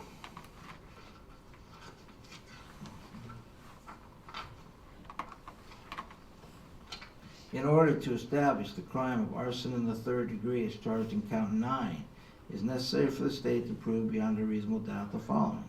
Number 1, Bradley Renfro damaged a motor vehicle, a Ford Bronco belonging to David Grunwald, by starting a fire causing an explosion. Number 2, the vehicle was located on public land. And 3, Bradley Renfro intended to damage the vehicle. If you find from your consideration of all the evidence that each of these elements has been proved beyond a reasonable doubt, then you shall find Bradley Renfro guilty. If on the other hand you find from your consideration of all the evidence that any of these elements has not been proved beyond a reasonable doubt, then you shall find Bradley Renfro not guilty. Regarding count 9, I will now instruct you in the law of accomplice liability. A defendant may be found guilty of a crime even if the defendant personally did not commit the acts constituting the crime. To prove that the defendant is guilty of arson in the third degree based in whole and part upon the conduct of some other persons, the state must prove beyond a reasonable doubt. Number 1, each element of the crime of arson as defined in the previous instruction was committed by some person or persons. 2, Bradley Renfro intended to promote or facilitate the burning of the Ford Bronco belonging to David Grunwald. 3, Bradley Renfro acted with the intent to damage the Bronco. And 4, Bradley Renfro aided or abetted the other persons or persons in planning or committing the crime, or solicited the other person or persons to commit the crime. If you find that the state has proved beyond a reasonable doubt each of these 4 elements, then you must find Bradley Renfro guilty based upon the conduct of another. On the other hand, if you find the state has not proved beyond a reasonable doubt each of these 4 elements, then you cannot find Bradley Renfro guilty based upon the conduct of another. To return a verdict of guilt, you need not agree among yourselves whether the defendant personally committed the crime or is guilty based upon the conduct of another. But each of you individually must find that, one way or the other, the state has proved Bradley Renfro's guilt beyond a reasonable doubt of arson. If you do not find the state has proved beyond a reasonable doubt that the defendant personally committed the crime, and you do not find that the state has proved beyond a reasonable doubt that the defendant is guilty based upon the conduct of another, then you must find Bradley Renfro not guilty of arson. Aid or abet means to help, assist, or facilitate the commission of a crime, promote the accomplishment thereof, help in advancing or bringing it about, or encourage, counsel, or incite as to its commission. A person who aids or abets the commission of a crime need not be present at the scene of the crime. Mere presence at the scene of a crime without the intent to promote or facilitate the commission of the crime is not in itself enough to make a person legally responsible for the conduct of another. Concealment of knowledge that a crime is about to be committed or has been committed does not, standing alone, make a person legally responsible for the conduct of another. Regarding count 9, arson in the third degree,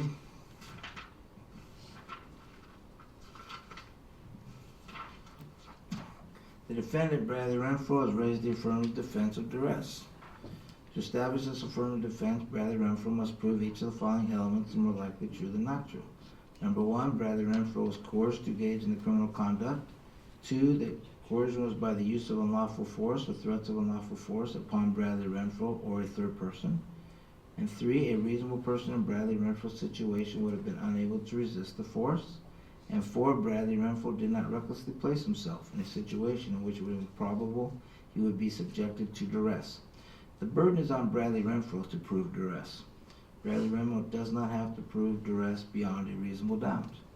Rather, the burden is on the defendant to prove duress by a preponderance of the evidence, which is a lower standard than beyond a reasonable doubt. It means more likely true than not true. If you find that the state has proved beyond a reasonable doubt each of the elements of the crime charged in count 9, arson in the third degree, but you also find that Bradley Renfro has proved by a preponderance of the evidence the affirmative defense of duress, then you must find Bradley Renfro not guilty on that count. Instruction number 24. Evidence has been admitted that the defendant may have been intoxicated at the time that the crime charge was committed. You may consider evidence of the defendant's intoxication in deciding whether the state has proved beyond a reasonable doubt that the defendant acted intentionally. Intoxication means intoxication from the use of a drug or alcohol. Instruction 25, and this has several definitions. A person acts intentionally with respect to a result described by a provision of law defining an offense when the person's conscious objective is to cause that result.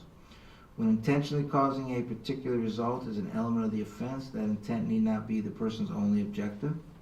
A person acts knowingly with respect to a conduct or a circumstance described by a provision of law defining an offense when the person is aware that the conduct is of that nature or that circumstance exists. When knowledge of the existence of a particular fact is an element of the offense, that knowledge is established as a person is aware of a substantial probability of its existence, unless the person actually believes it does not exist. A person who is unaware of conduct or a circumstance of which the person would have been aware had that person not been intoxicated acts knowingly with respect to that conduct or circumstance.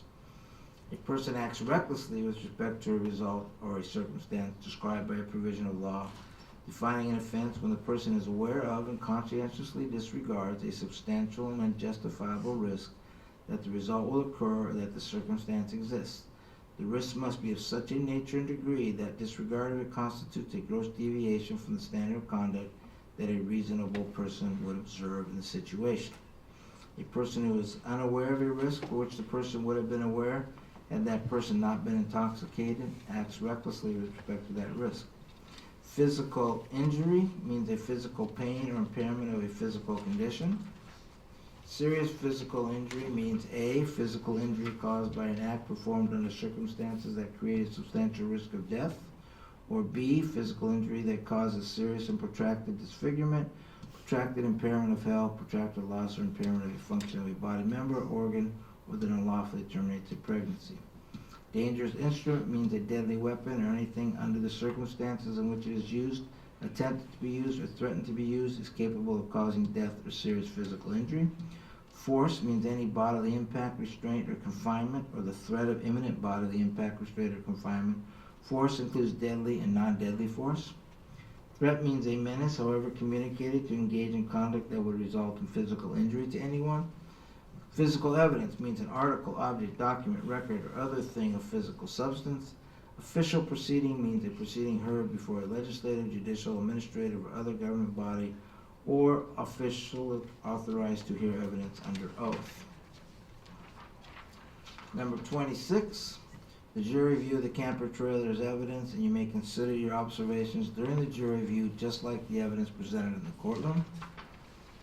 Number 27, gang-related and lifestyle evidence has been introduced in this trial. Such evidence may not be considered by you to prove that the defendant is a person of bad character or he has a tendency to commit crimes.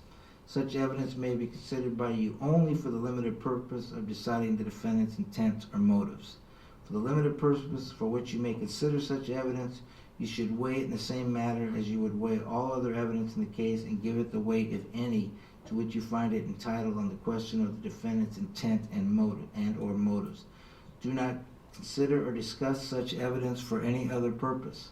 It would be improper and unfair for you to do this. Okay, the rest of the instructions I'll read after the closing arguments. It's 11:30. Do you want to start in 5 minutes, Mr. Kalachuk? Yeah, I would think we need to rearrange some furniture. The jury plans to stretch their legs. Okay. We might need to go use the bathroom before we start. And then I'll be glad to at least start with my closing and go till, when do we have to be out of here? Oh, probably around 12:10, something like That's that. fine. Okay, so do you guys want to go downstairs or do you just want to stretch? You want to go downstairs? Okay, we'll take just a quick 5 or 10 minute break. On record. Okay, back on record, State of Alaska versus Bradley Renfro, 3PA 16-2605. Are you ready, Mr. Kalachuk? I'm ready to start Start. this for a few minutes, Judge. Okay, let's get started then with closing arguments. Yeah, it might help to have some lights so the jury can see some of our screens.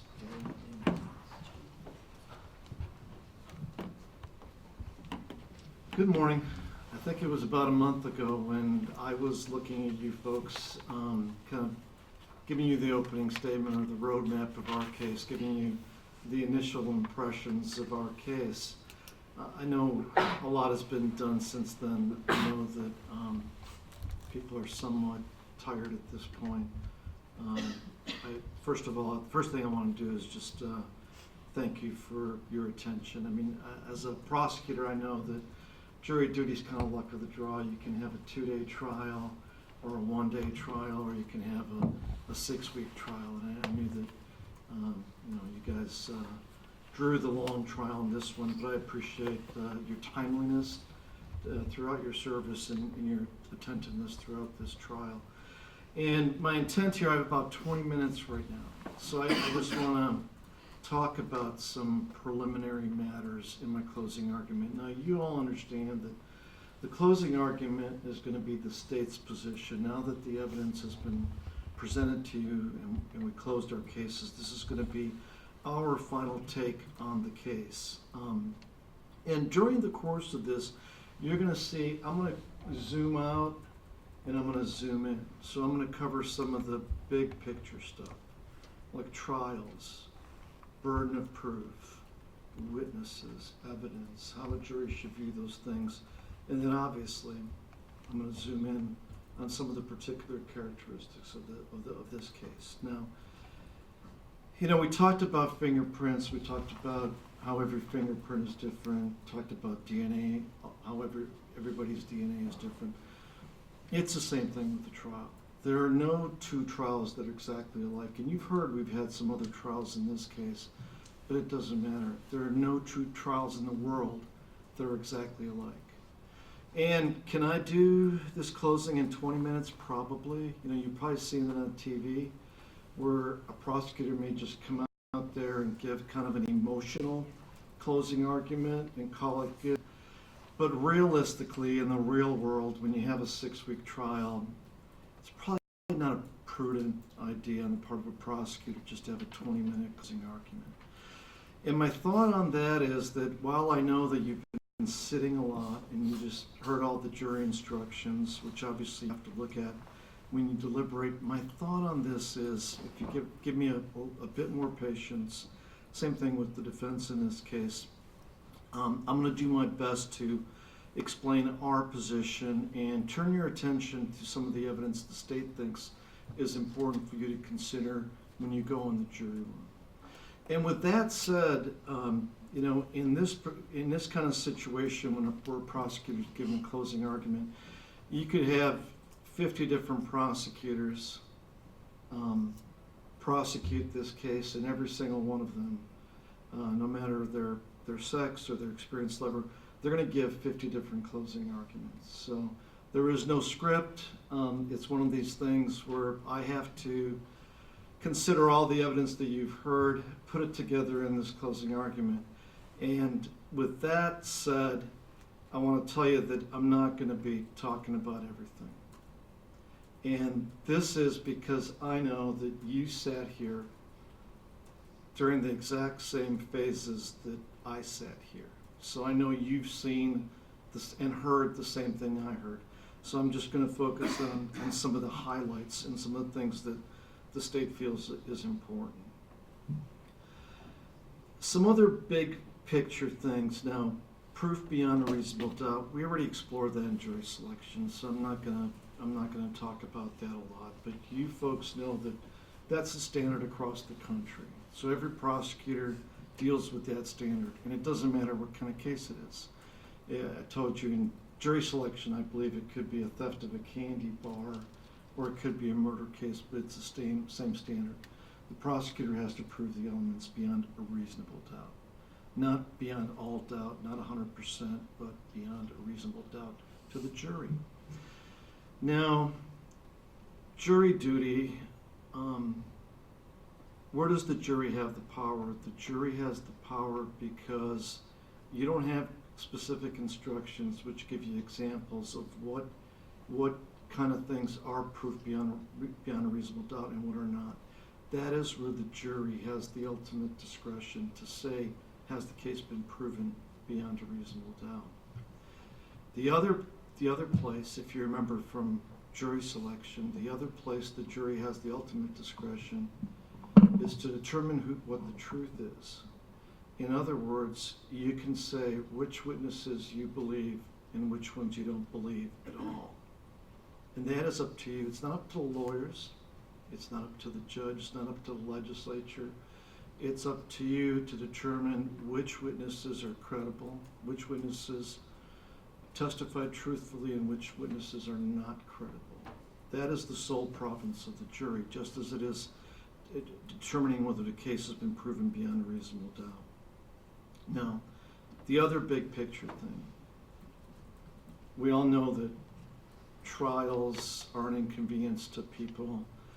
People get tired. There are long days. There's a lot of talking. But look at it another way. What better way is it for people to find out about a case than through a trial? When we are going through this exercise, when we are basically putting all the evidence in front of you for you to look at. And think about the wide array of evidence we've had in this case. We had witnesses, we had photographs, we had videotapes, we had expert witnesses, we had lay witnesses. It basically covered every type of evidence that is available in a criminal case. And I think there is some therapeutic value for people and for society for us to go through a trial, because the justice system is supposed to be about the truth. And a trial is supposed to be a search for the truth. And the one thing, the other therapeutic part of it is, in this case, the state has been given a full opportunity to have its say. And unlike some other cases, the defendant has had a full opportunity to have his say. So that's another valuable part of a trial. Now, the one thing you have to keep in mind, I know you've heard some argument between me and Mr. Provost. And I don't know how jurors react to that, but it's really important for you folks to know that that is an essential part of our criminal justice system. If you have two lawyers that are buddies and are just doing a walk-through trial, that's not justice. The whole system is built around the concept of zealous advocacy, where the prosecutor represents the interest of the state, of the victims, and the defense attorney represents the interest of his or her client. Our whole system is based on that. And it's presumed that there will be adversarialness, because we're not on the same page, we're not on the same team, and you, of course, can see that our positions, as they were in opening statement, are going to be vastly different.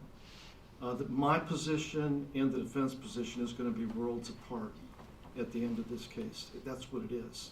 And I'm going to explain that to you in the closing argument.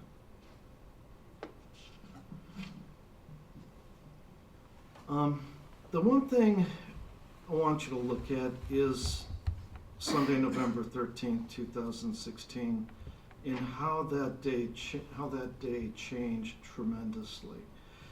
I know that all of us value our weekends, and I know people do different things on the weekends. And probably Saturday is everybody's favorite day if you work a regular Monday through Friday schedule, because you can relax, catch up on some sleep, enjoy some free time. And I think the closer it gets to Monday, I guess the tension kind of builds up because everybody's anticipating going back to work or going back to school.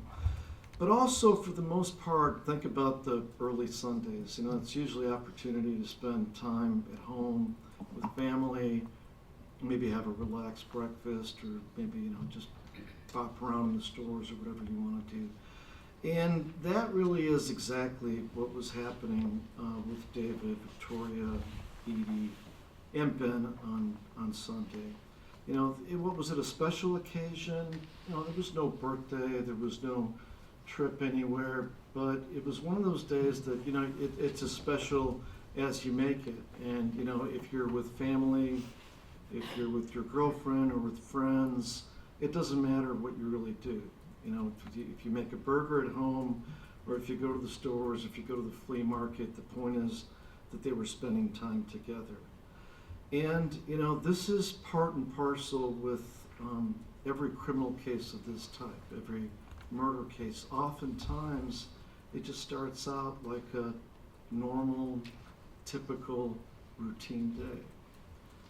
And do I like being the bearer of bad news as a prosecutor? Certainly I don't. I don't like putting a dark suit on and talking about these bad type of things, but the reality is that somebody has to, I suppose, and in this particular case, you can see what happened in this case. What was a wonderful day turned into a terrible day. And I presume that some of you folks have experienced some hardship in your lives, some tragedies in your lives, maybe deaths of loved ones and whatnot. But when I think about what happened to David Grunwald, if we look at the evidence and see what happened to David Grunwald on the evening of November 13th, 2016, it's really hard to imagine anybody having a worse day than this. So with that, I don't feel that I need, in this closing argument, to constantly repeat what a bad day it was on November 13th for David.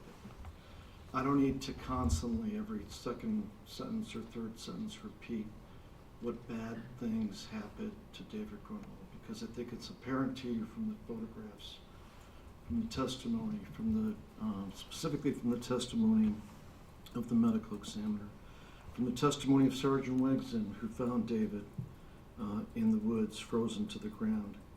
I think it's apparent to all of us that this is about the worst thing that can happen to a human being. Now, in laying this groundwork, I'm going to submit to you that certain things are completely obvious at this point, and you need not even discuss those in the jury room. Was David Grunwald intentionally killed? I don't think that should be a subject of debate in this case anymore. He was shot in the head in the woods near the Connect River Road. Was David Grunwald kidnapped? You heard that originally he was at Eric Almenenger's house, and he was driven in his own Bronco, and you know who was with them to the place where he was killed. So is there any doubt that he was kidnapped? I submit to you the evidence has shown there's no doubt he was kidnapped. And there's no doubt that the intent of the people who kidnapped him was that he wasn't going to live to see another day because he had seen too much of their activities that evening. Is there any doubt that his vehicle was taken without his permission? You know what I'm talking about, the vehicle theft charge. I submit to you there's no doubt about that. He was killed, so nobody had to ask for his permission, but nobody had a right to take his vehicle on that particular day. Is there any doubt that his vehicle would have been evidence in this murder case? There's no doubt about that. Is there any doubt that his vehicle was destroyed completely by people pouring gas on it and igniting the gas on public land on a trail going up to Baldy Mountain? There's no doubt about that. So the evidence here, and this is what the case is going to be about. I really want to narrow down, from the state's perspective, I want to narrow down these issues when we come back after lunch so we can drill down to the issues in this particular case. It's not going to be whether these crimes were committed, but it's going to be who committed these crimes, who did what, and what did the state's evidence show about who committed these crimes. So, and this might be the last thing I do cover, but this is what I'm talking about here, and hopefully everybody can see it. I know the screen is always a little bit fuzzy. I think we have it on the best focus we can. Hopefully you can read that. These are going to be the issues that I will be addressing with you during the rest of my closing argument. Were the crimes committed? That I already covered. I already told you in the beginning, can we prove who shot David Grunwald? And the answer was no. Now I am assuming that you have a better understanding of why I told you that in an opening statement. Because you know that there were only 4 people there with David Grunwald when he was shot. And they're all charged with separate cases now, separate murder cases. And by now, I believe the evidence has shown that that none of the people could be trusted to tell the truth as to who shot David Grunwald. And I'll explore that more by putting the evidence together on that issue. The issue for this particular trial and this particular case is, did Bradley Renfro assist the others in any way with the intent that the crimes be committed? And we're going to be picking that apart as to each crime. And I can tell you the easiest way that I see to do it in closing, I'm going to break it down as to the crime scenes. So the first crime scene is going to be the camper. The second crime scene is going to be the Bronco, because that was used to accomplish the transportation, the kidnapping to Knick River Road. The third crime scene is going to be the Knick River Road, and the fourth crime scene is going to be the trail to Baldy, where the Bronco was burned. That's how I'm going to address the charges. And I'll explain to you more why the state charged the case in this particular way. I'm also going to talk a little bit, not so much a lot in my main closing about the defenses, because I figure I'll wait till Mr. Provost has to say about what defenses he's going to assert in his closing. But we're going to explore some of these issues, like what is a defense in this case and what is not a defense in this case. Simply being young is not a defense. Simply being impulsive is not a defense. Now, the more important things as they apply to Bradley Renfro, he floated a defense in front of you during his testimony. And that is that he was not involved in some of the things. Like his testimony is he was not involved in the beating. That was his testimony. And as to some of the other things, he transitioned into testimony that he was in fear or coerced or threatened to participate in the other things, such as the burning of the Bronco, such as being in the theft of the Bronco, possibly such as loading David into the Bronco. So we're going to explore this issue we're going to explore the issue of whether his fear theory is supported by any other evidence in the world other than his own testimony. And then the one issue I don't have on here that we're going to have to explore in depth, and this is because the defendant chose to take the stand, and that issue is whether Bradley Renfro has any credibility at all. And so while I'm on that issue, the important thing to remember when you look at the evidence and you consider the witness testimonies, that witness instruction the judge gave you. In that instruction, the little instruction says the defendant took the stand, you must look at him, consider his testimony just as you would any other witness. So remember in the jury selection, I might have mentioned that just because he's a defendant, just because he's presumed innocent, doesn't give him any special privileges when he's on the stand. He is on equal footing with all the other witnesses. And this is when we get to the concept of adversarialness. This is why the forefathers made it an adversarial system. Because when a person takes the stand, it's expected that the lawyer on the other side tests their credibility. And there are a number of legal ways to do it. One of the most classic ways to do it. There's two classic ways to test a person's credibility. Was something impeding that person's ability to observe? Or impeding that person's memory? And that is where we're going to have to explore his level of intoxication or his level of being high due to the use of drugs. And there are other things, but the second thing is prior inconsistent statements. That is one of the classic ways to determine whether somebody is telling the truth or not. If a person takes the stand and the lawyer on the other side has binders of other statements that the witness made in the past that are inconsistent with the witness's testimony in the stand, that lawyer, per our rules of evidence, can confront the witness with the prior inconsistent statements. And where is that going to? It's going to your final analysis, and particularly your final analysis of Bradley Renfro. And the analysis is, if a person says hundreds of lies, can you believe anything that person says? Think of your personal lives. If you knew somebody and they lied to you 40 times, would you believe anything else they had to say? And the law, that's where the instruction, I know it's a little bit intimidating because you just got a number of pages read to you, but throughout this closing, I will show you, I guarantee, that all these laws are based on common sense. And when we look at the laws about witness credibility and what you need to look at, and this is the last thing I'm going to cover before we go to lunch. These are the important things, and I'm thinking specifically of Bradley Renfro, and I'll tell you why, but the witness's attitude, behavior, and appearance on the stand and the way the witness testifies. The witness's age, intelligence, and experience.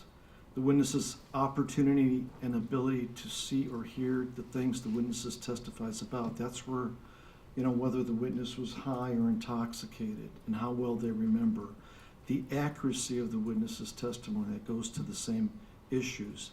Any motive of the witness not to tell the truth. Well, if you're charged with murder, you may have a motive not to tell the truth.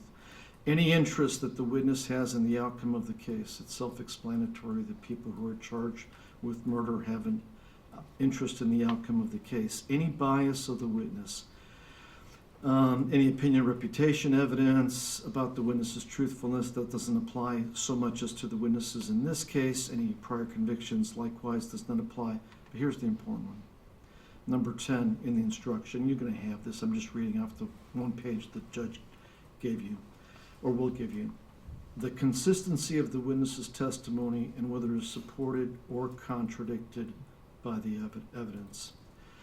Now, my argument is going to later evolve to the notion that the only thing supporting this notion that he was scared or not a voluntary participant is his own fourth narrative on the stand before you during the course of this trial. And this is where the jury discretion comes in. One of the instructions says at the end, if you believe that part of a witness's testimony is false, you may choose to distrust other parts also. If you're not required to do so, you may believe all, part, or none of the testimony of any witness. You need not believe a witness even if the witness's testimony is uncontradicted. However, you should act reasonably in deciding whether you believe a witness and how much weight to give the witness's testimony. So, given the fact that the defendant testified, perhaps the most important issue for you to decide as issue number 7, or maybe we should move that to issue number 1. Is there any way to know when Bradley Renfro is telling the truth or when he's lying? And I'll explore that a little bit when we get back from lunch. Okay, members of the jury, it is 12:15. Report back in 1 hour. We will probably go a little long today, so get yourself something to eat and be prepared to go to the end of the evening. Madam Clerk, we can be off record. Off record. Record GPA 16, 2605. We're going to begin closing arguments, but I wanted to talk to the jury a little bit about the schedule. We're running a little bit late today, and there's a lot of information in both the parties' closing arguments, and I really don't want you guys to be really late tonight. So we're probably going to complete the state's late this afternoon, and then have you come back and do the defense in the morning and the state's rebuttal. And we'll excuse the alternates, because you guys have been here since 8 this morning. That's a long day and closings are their opportunity to wrap up their cases. Now, the question regarding Saturday and tomorrow afternoon. Juries are free to deliberate on Friday afternoon. You know, the courthouse is closed on Friday afternoons. It closes at noon. It's been that way for a couple of years. You can deliberate on Friday afternoons, and you can deliberate on Saturdays. We can do playbacks for you to listen to the evidence. There'll be a clerk here to come into the courtroom. But there'll be a jury instruction I'll be giving you that I haven't read to you yet, is how you can do a verdict. And what you do is you do a verdict when the courthouse is closed with a sealed verdict. and then it's sealed, and everybody comes back the next business day, and we put the verdict on the record. So there's some questions on whether or not we can do it all on Saturday or Friday afternoons or whatever. We can't take a public verdict when the courthouse is closed. So that's the question there. If you do want to come in, you can work tomorrow afternoon, deliberate. You can deliberate Saturday, but that'll be your guys' option. But we wouldn't be taking a verdict when the courthouse is closed, okay? All right, and even evenings, you're free to stay as long as you want once you start deliberations. Okay, Mr. Kalichuk. Thank you. So we're going to complete your closing today, and then we'll come back in the morning and do the defense. I don't know, Judge, if some of the jurors have a hard time. I'm concerned about the ones in that corner. Can you guys see that at all? Well, you know what, maybe we could... Can they scoot a little bit, maybe?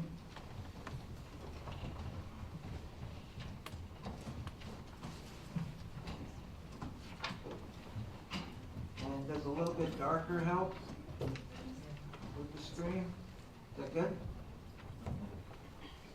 All right. Thank you. You don't have to worry about reading everything that I have on these slides. Part of it is just helping us, talking points. It keeps me on track. It kind of keeps us on topic.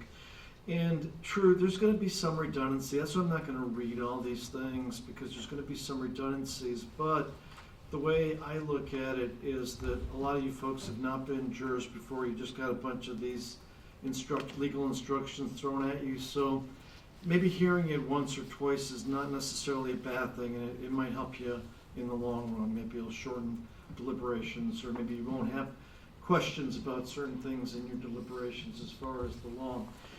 I told you in the opening statement, and this is where the patience comes in. I'm not going to give you a dissertation on accomplice liability and its origins, but fair to say that this concept's been around for a long time. And Alaska's got a statute on it. That's where the instructions come from. The statutes come first, and then we get the jury instructions because they're based on what's in the statute. And the statute contains the elements of each crime, and that's transferred onto the jury instructions. So the jury instructions are essentially a reflection of the Alaska statutes, the Alaska laws. So the concept of aider and abetter accomplice liability is very old. And again, getting to making you feel comfortable, my assurance that you'll feel more comfortable about the law, it's also based on common sense. And generally the notion of accomplice liability is if a person wants the crime to be committed and helps another person in any way to commit that particular crime, that person is subject to criminal liability as an accomplice. So you have to have the intent to promote or facilitate the commission of that particular crime and do something. Now, by underlining and changing colors, I'm trying to vary the slide up a little bit so it's easier on the eyes, but also I'm highlighting some of the things that the law does not require me to prove. For example, I don't have to prove any particular degree of assistance. So think about it. We've all seen those pie graphs, where you have a circle, then you got the split. And sometimes, perhaps before you got involved as a juror, you might think, accomplice liability might mean a straight, quarter split where there's 4 pieces to the pizza, for example. But you can imagine realistically, when there are cases of accomplice liability, it's going to be very rare that each participant has an exact, say if you have 4 people, that each participant has an exact 25% degree of participation or assistance. So that's going to vary all over the board. So the law doesn't require the state to prove any degree of assistance. So it's some assistance coupled with the intent that the helper intends that the crime be committed. And then the other thing is that what constitutes assistance? There is a range of conduct, a pretty wide range of conduct that could qualify as assistance. And this is all in your jury instructions, so don't worry about taking notes on this. It's all in there. I got a lot of this from the jury instruction just from knowing what the law is. But it's facilitating the commission of the crime, promoting the accomplishment of the crime. These are all in the alternatives for helping in advancing or bringing about or encouraging the other people or counseling or inciting the other people to commit the crime or helping in the planning. So it goes as far to say that you could help in the planning and you don't even need to be there. Like if you help to plan a robbery and you sit down with the other robbers and go through the plan and exchange ideas and help facilitate that crime, you don't even have to be there. I gave that example in my jury selection of the burglary of the grocery store where one of the employees agrees to leave the back door open and then leaves for home and is sitting watching TV when his buddies go through the open door and rob the store. That's an example where if you look at the big pizza pie, his slice might be like only about this thick, but he performed a very valuable function because he left the door open. So, again, I'm not going to try to be a professor here and teach you about the law. You have all this, but again, my main purpose is to acquaint you with this, show you what I do have to prove, what I don't have to prove, and then hopefully you'll be a little bit more familiar with it when you get in the jury room, and there'll be, again, on the theory that a little more work on the front end helps on the back end when you go to deliberate. Now, these things, is in terms of does the law reflect common sense, even though sometimes it's written in a complicated way, it does. I mean, we know what is not aiding and abetting. If you're just standing there and something happens, you are not aiding or abetting. Or if you do something, if you don't tell somebody the crime's going to be committed, or that has been committed, those kind of omissions do not constitute aiding and abetting. And that's contained in the instruction. So I have that there, and obviously I'm not going to make those arguments that those things are aiding and abetting. But now we're going to talk about the crimes, and I'm going to jump around a bit, but I'm going to go by the crime scenes. I think that's a good way for us to do it. And some of this takes us back to the beginning of the trial. I mean, these are things that, we've seen, and I'm just going to remind you about some of these, but I'm confident, again, all this is going to be familiar to you as far as the evidence. So this is how we start. I started with crime scene number 1. And then on the slide I put what crime applies to crime scene number 1. Now really, when you look at this and you think about the evidence, there could be 2 crimes applicable to crime scene number 1. And that is the pistol whipping, and you could also say the kidnapping part started in the camper because there was the transportation of David Grunwald from the camper to the Bronco. So, you could view that as being the beginning of the kidnapping. So there could be some overlap there, but primarily what I have on the slide is that it's primarily the place where the pistol whipping took place. I know you folks are human beings. I know what's in the back of your mind. I know that you want to know why this happened and who shot David Grunwald. That's human curiosity. I'm sure a lot of people want to know the answers to that too. But in here, what I did is I put some suggestions as to what the possible motives were. Because I'm not sure, you heard all the evidence, you can figure that if I had some other relevant evidence as the prosecutor, I would try to produce that other relevant evidence in this trial. So assume that we already have 300 exhibits, so I feel like we've done a pretty good job as far as putting everything out there for you. But on this motive business, you're going to, instruction number 10, you're going to get this instruction that the state doesn't have to prove motive. It could be important to put everything in context to figure out why people took certain actions or why they didn't take certain actions. But the bottom line is that we don't have to prove motive. So you'll get that particular instruction. And I think at this point we could use process of elimination as to what was possibly motive, what wasn't possibly motive, but there still will be a little bit of speculation as to that. So for the pistol whipping, I think you got to look at that video in the shed in conjunction with your determining what could be the possible motive for the pistol whipping.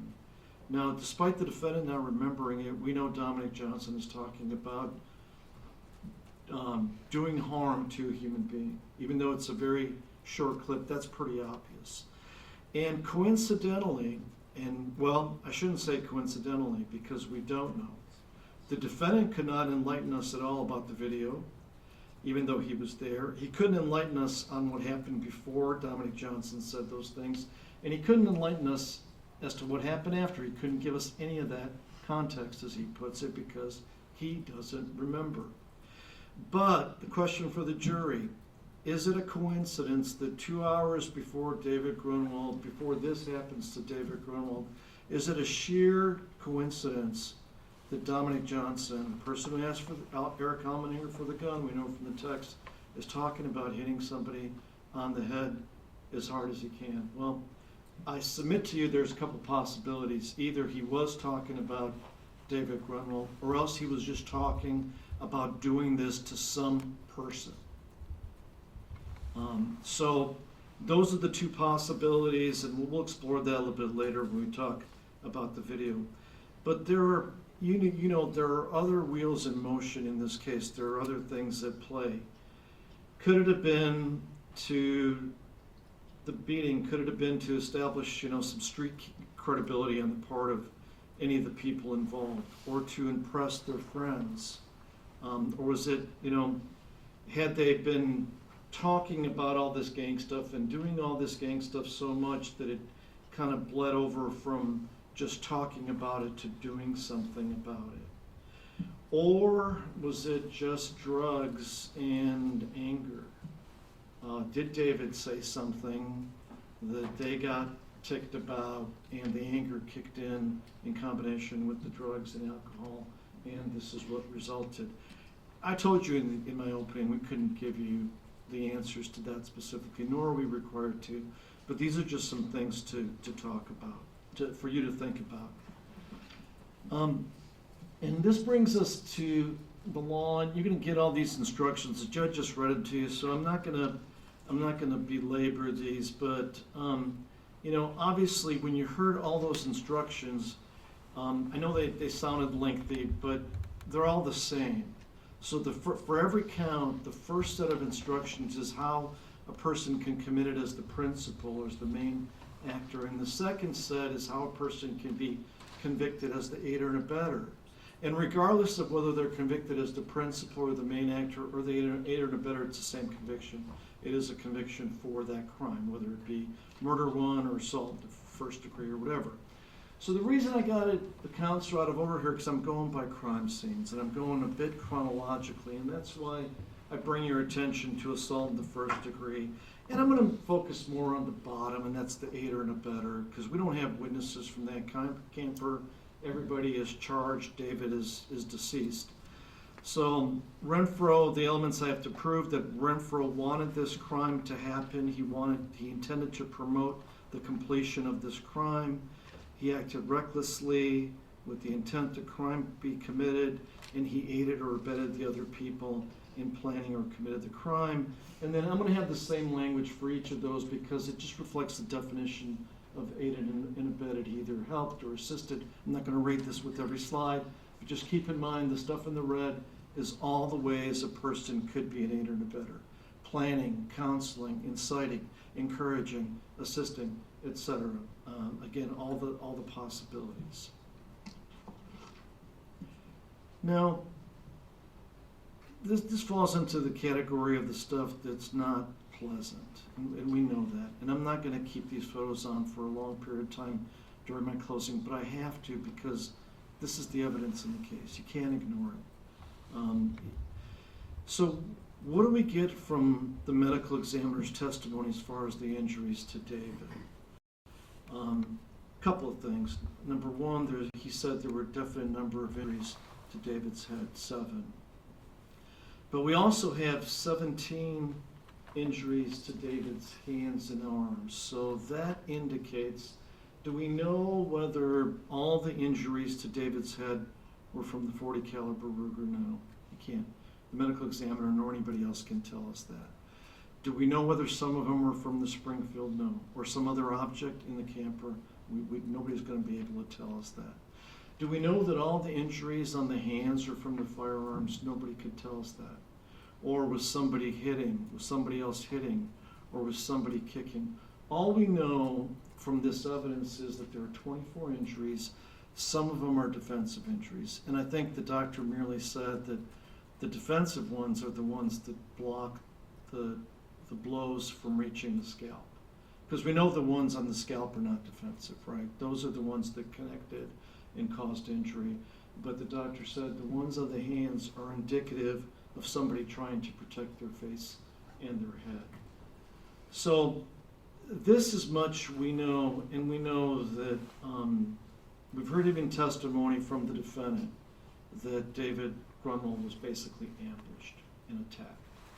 So that's kind of set in stone at this point. Even the defendant who was on trial here acknowledges that David was ambushed and this happened to him. And obviously you'll have access to all the state's exhibits as well as the jury instructions, so we don't have to go through all these photographs because you're going to get all of them. But looking at this, every time you get evidence, it's not as simple as just looking at the photo. As a jury, you have to connect that evidence to the issues in this case. In other words, ask yourself, what does that evidence show us? What is the significance of that evidence? And here you could reach some logical conclusions from this particular evidence. You could likely reach the conclusion that there were multiple assailants here with 24 injuries, and these don't count the gunshot wound to the head. You can reach some conclusions as to what the intent of the assailants was, because the instruction says the only way to really know what's in a person's mind is to look at all the facts and circumstances. Rarely do people express their intent. So we have to look at stuff like this to determine a person's intent. At the very least, it was the intent to seriously injure. Could have been the intent to kill too, given the injuries to his head. Now, some other words are used in some of the other charges. One of those words is indifference to the value of human life. Now, it was used specifically in the murder 2 instruction on the extreme indifference theory, and I'll talk about why we charged all those differently. But another thing you can infer from these injuries, that the people that were inflicting these injuries were indifferent to the value of David Grunwald's life. When you're hitting somebody repeatedly with a hard, sharp metal object, you are exhibiting an indifference to that person's life. Now, I know the medical examiner said David likely would have survived the pistol whipping, but do the assailants know that? They're trying to hit him as hard as they can. The word, what else could you infer from these injuries? Just cruelty. And again, I'm bouncing you back to that shed video, because now some of the dots have been connected. We're at the end of the case. The shed video, Dominic Johnson talking about hitting somebody as hard as he could on the head. David Grunwald is hit on the head and sustains these injuries. You can certainly infer deliberate cruelty. Dominic Johnson's statements espousing deliberate cruelty on another human being, then you see the results. So certainly you can infer that from this particular evidence. Now, what did I cover about the camper? All of you were in the camper. You know it's a very confined space. There is no way that somebody is going to be in a camper and not hear what other people are saying, not see what other people are doing. True, it was dark, but it's a very confined space. I'll leave it at that. You can discuss that. You were in the camper. You know the dimensions and how tight it is in the inside of that trailer. I'll leave that up to you as far as how you want to weave that into your deliberations. Now, I know the defendant is saying he wasn't one of the bad guys. I heard him say that, and he says we got to take his word on that. That's basically what you have to go with if you believe him. But this notion that he is partying with his buddies in this shed right before the murder and he can't remember conveniently. He remembers stuff like, I'm not one of the bad guys. I didn't do this. I didn't do that. I didn't beat David. I know for sure who beat him, now he's saying. But I don't remember this important piece of evidence that the troopers discovered in the last trial, that being a video of Dominic Johnson saying he's going to beat somebody in the head. And process of elimination, we already did this drill with him. Who else is in the shed when Dominic Johnson is saying these words? Who is cheering him on? Austin Barrett is in there, and I think the defendant said that it was him that is repeating the words just to try to effing hurt him. There's another person saying Dom Dom, if you listen to it. The defendant said that could be him. And this is the reason the defendant doesn't want to talk about this, because it shows those magic words for aiding and abetting. It shows encouragement and it shows incitement.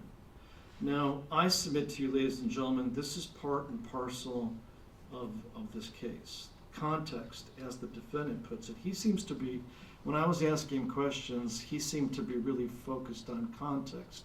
So I'm going to run with this throughout my opening statement. Let's put all these things in context.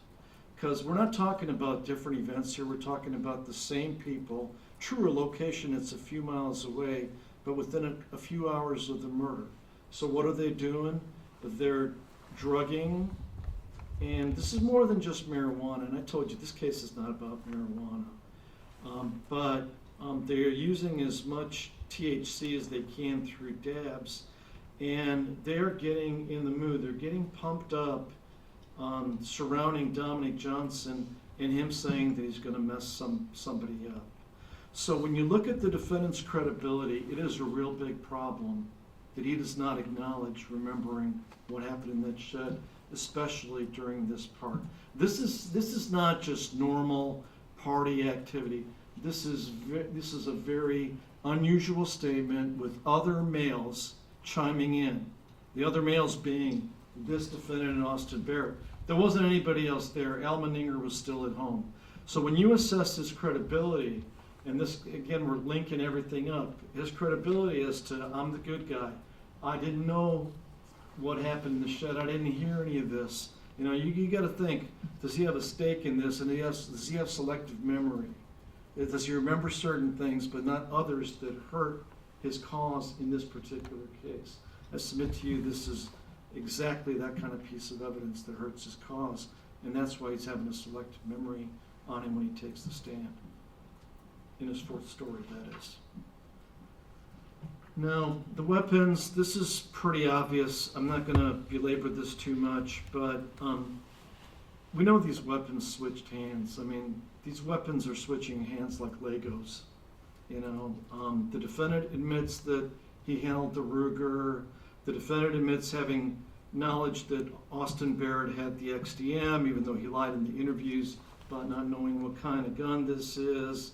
You know, everybody knows who has which gun. The Kruger is switching hands from Al Meninger to Johnson, back to Al Meninger, then to Peterson. We know these guns eventually have ended up at Devin Peterson's house, as you remember from Sergeant Ingram's testimony. So we'll explore all this, but this is part and parcel with like their group characteristics. You know, it's not just he's not a bad guy, he told you, but it's not just the drugs. The other thing they have is guns. I mean, unfettered access to firearms, to handguns specifically. And these are not guns in the control of the adults. These are the guns that are in their control. So the next crime scene is the kidnapping. This is perhaps the most emotionally troubling aspect of this particular case. You heard the testimony of the state's witnesses about this and how long it takes to get to Vancouver Road. And you heard the defendant's testimony that he thought that maybe they were just taking David somewhere. And this is after David was pistol whipped to the point where he could barely stand, where he needs to hold on to the side of a vehicle to stand.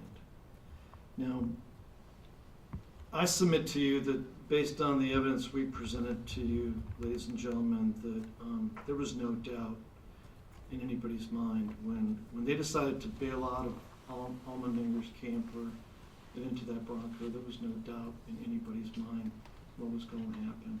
Was it impulsive? Maybe, Yeah. but Can we approach the bench?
So back to what could be the most troubling part about this.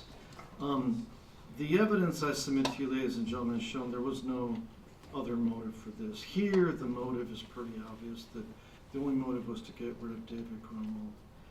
Now, this ties into the murder. There is overlap between this and the murder.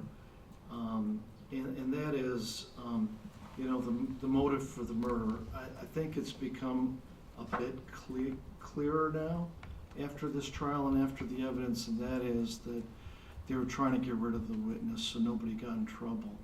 So you've heard the words before, senseless murder, I think. You probably heard those words.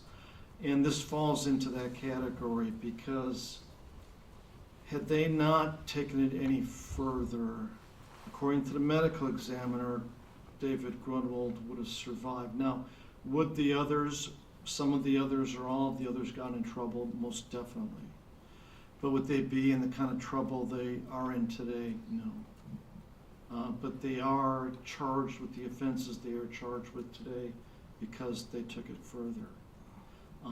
And again, here, I know I have a number of things here that can be at play, but the testimony was and the evidence shows the primary motive was to eliminate David Grunwald from being a witness. Now, even the defendant says, in terms of this kidnapping, that at some point he knew that David Grunwald would be killed. And he says he knew that before he made some certain suggestions as to where to go. Let's look at the kidnapping statute. And again, I'm just going to drop down to the bottom. You see the red is the same. Those are the possible ways a person could help. But for me to prove that Bradley Renfro committed kidnapping as an aider and abetter, he wanted the kidnapping to happen, or his intent was to promote or facilitate the kidnapping, and he acted with the intent to inflict physical injury upon David, or with the intent to place David in apprehension. He would be subjected to serious physical injury, and then he did something to assist the others in the kidnapping. Now here, we could have equal participation or fairly equal participation in that pizza pie. You could have Dominic Johnson, you heard, was doing the driving. Eric Almendinger is in the front seat. Bradley Renfro loaded David Grunwald into the Bronco with Dominic Johnson. So here, in terms of the split, the distribution of the assistance, the evidence shows that it's a bit more even as far as the kidnapping. And again, the motive is more clear, and especially given the defendant's testimony that everybody in the truck knew that David would be killed eventually. Now, there are some other legal things that have to be established by the prosecution, proven by the prosecution for a person to be convicted of kidnapping, and that is the concept that the kidnapping has to be a separate crime and not merely incidental to the other crime. In this case, it would be the crime of murder, which happened after the kidnapping. So the courts usually come up with certain tests or analysis to determine whether a thing is a separate event. And these are the factors that are laid out for you in the jury instruction that you're going to get to determine whether the kidnapping was just part of the murder or was it a separate endeavor. And these are the factors. I'm going to read these because this is important. This is what the state has to show was in existence for the murder to be not merely incidental to for the kidnapping not to be merely incidental to the murder. So these are the things you look at: the length of the restraint, and that means the duration of the restraint. You also have to look at the distance. How far was the subject of the kidnapping, David, obviously in this case, moved? What was his final location? Was it a remote location? Were there people around? Was it a subdivision? You have to look at the nature of the final destination. One of the most important things was, did the restraint, in this analysis, did the restraint increase the risk of harm to David? And that's what I'm going to cover in a little bit after I go through these factors. And then did the restraint have an independent purpose? Now, you can imagine, not imagine, but you can deduct from the evidence that we already have what was going on in that Bronco. Despite the defendant's testimony that there's not much conversation in the Bronco, he testified there was more on the way to Knick River Road. There was less on the way to Devin Peterson's, but he made it sound like there was not a lot going on in the Bronco on the way to the Knik River Road. Now, originally on this slot, it had 27 minutes, because that's how long the helo video was that we showed you, where the helicopter was following Sergeant Wegson to the location of the murder. I added a few minutes there because the defendant's testimony, if you believe him on that point, and there may be a few things that he is telling the truth about, if you believe him on that point, he increases the time. Now, if you think that the purpose of them taking him in his own vehicle was to kill them and they were looking for a secluded spot, it may make sense that they would go all the way to the end of the road, but then find the lodge there and have to double back. That might make sense. But no matter how you slice and dice this, they are not in a subdivision, they're not in Palmer, they're not in the neighborhood. And I know you folks live in Fairbanks and other areas close to here, but I imagine you have other places that are kind of similar to the Knik River Road. There might be a house or two here or there tucked away, but there's a lot of woods, there's a lot of water, there's a lot of alders, there's a lot of places that are difficult to walk through. So the other thing, though, is remember what the evidence, and this is not just speculation. We know David ended up at Knik River Road. That's where Sergeant Wegson found him. We know this started at Eric Almenninger's. So this is not speculation, this is the truth, the absolute truth, 100%. We know he was taken from Almenninger's in his vehicle to the site of his murder.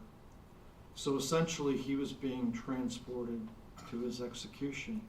During that process, his wallet was being rifled through, and the people that are transporting him are casually discussing where they're going to put a bullet in his head, like which location are they going to kill him, while he is still alive. Again, going back to the worst day ever for any human being, knowing that you're going to be killed, knowing that the people that are holding you captive are going to execute you whenever that truck is pulled over.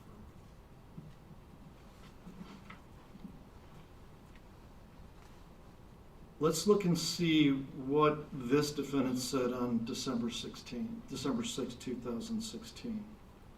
This is his last interview, so remember the third version, the third narrative, whatever you folks want to call it.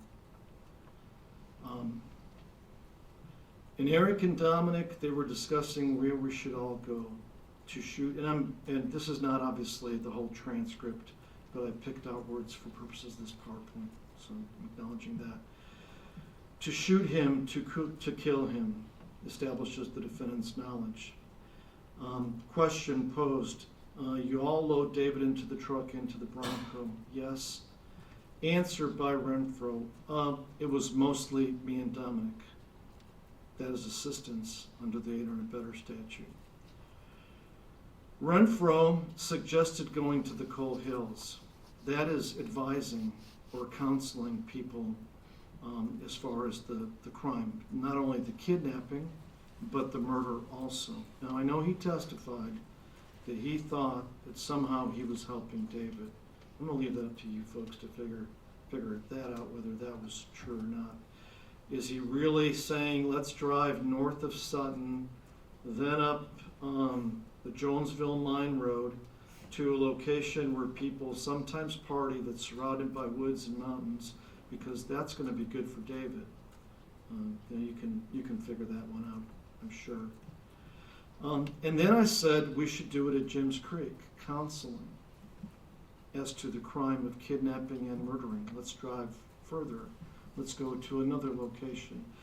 Now he says, yeah, Jim's Creek is a place where everybody parties and people ride their four-wheelers and people have bonfires, et cetera, et cetera. Well, you saw the Google map we pulled up. I mean, Jim's Creek, true, there is a body of water called Jim's Creek, or Jim Creek. I forget which one it is, Jim or Jim's, but it's surrounded by woods. There's the Knik River bed that's there where people four-wheel on. It's a vast area known as Jim's Creek, Jim Creek or Jim's Creek.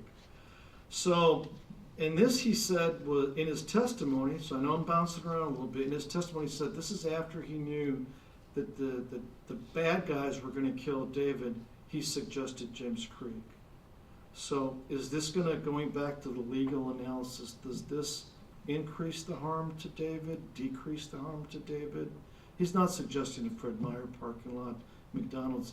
He is suggesting a remote area, a trailhead. And he was saying not to kill him and that we can rob him or some shit. David was like, here, just take all my stuff. We already know David was doing everything he could. I mean, perhaps he had some last bit of hope that something, anything he would say would convince them to change their plan. Take me to Mr. McKelkey's, please. You can have all my money. Take my vehicle. I think he even went to, out of desperation, said, you could rob Mr. McKelkey. I mean, it basically shows he was desperate, doing anything he could to save himself. But we know there was no saving in this case. Now let's look at his testimony. Even though it is what it is, let's look at his testimony and see if he confirmed any of these things that he said on December 6th, because we're supposed to compare evidence with each other to see if it fits or whether there's any overlap. So in his testimony, he confirmed certain things, and this still goes to the kidnapping, but it also goes to the murder. So these things are at play as far as both events. He confirmed that he helped, quote unquote, David into the Bronco. Now, you look at the evidence, you look at the testimony, you look to see if there was any, if you can come up with any kind of interpretation of these events that equate to assistance or help. He confirmed that he suggested Coal Hills. It was his first suggestion. He confirmed that he suggested Jim Creek, which is essentially the same type of area as Coal Hills, which is not that much different from the Connect River Road area. People recreate at Connect River. Sergeant Wegson testified there's a little lake there that people swim in. We're going on the Hilo video, so all these places are pretty similar. He said he made the suggestion as to the murder spot of Jim Creek after there were discussions, after he knew that David would be killed, and he confirmed that he handled David's belongings in the truck, and he also confirmed that marijuana and alcohol played a role in this. And I'm not going to go through all the stages, but we know that it seems like every place that they had a chance to do it, there was more consumption of either alcohol or marijuana. The Alyssa's shed, the garage, the camper, a little soup bridge, etc.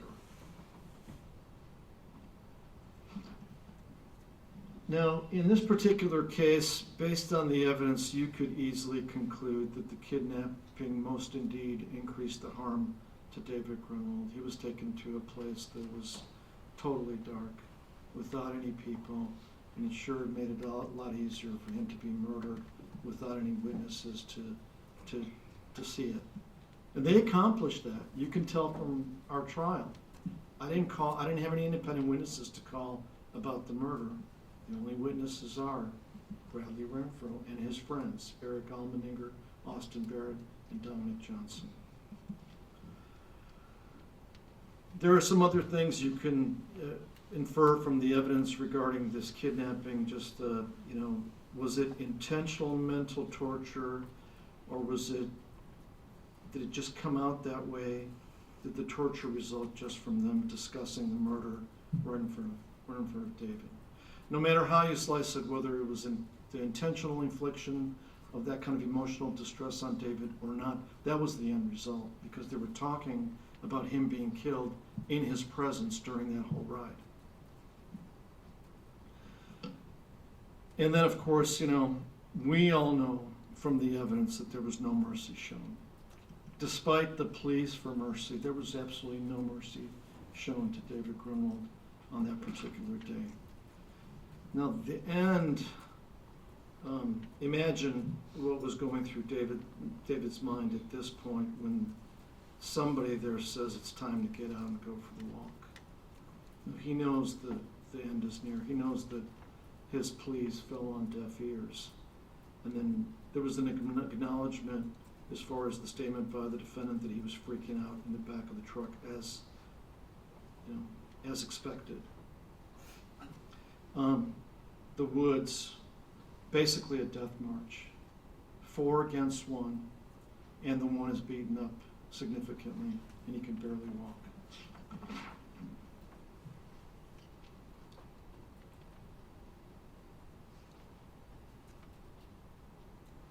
Was this necessary? Take a look at the evidence. Was this necessary? This is the kind of stuff you see in the movies, right? This is the kind of stuff you see when you talk about the mafia. I mean, eliminating a witness or eliminating somebody that's hurt so they're not a witness against others in the group. That's where we see this kind of stuff, but here it happened in reality.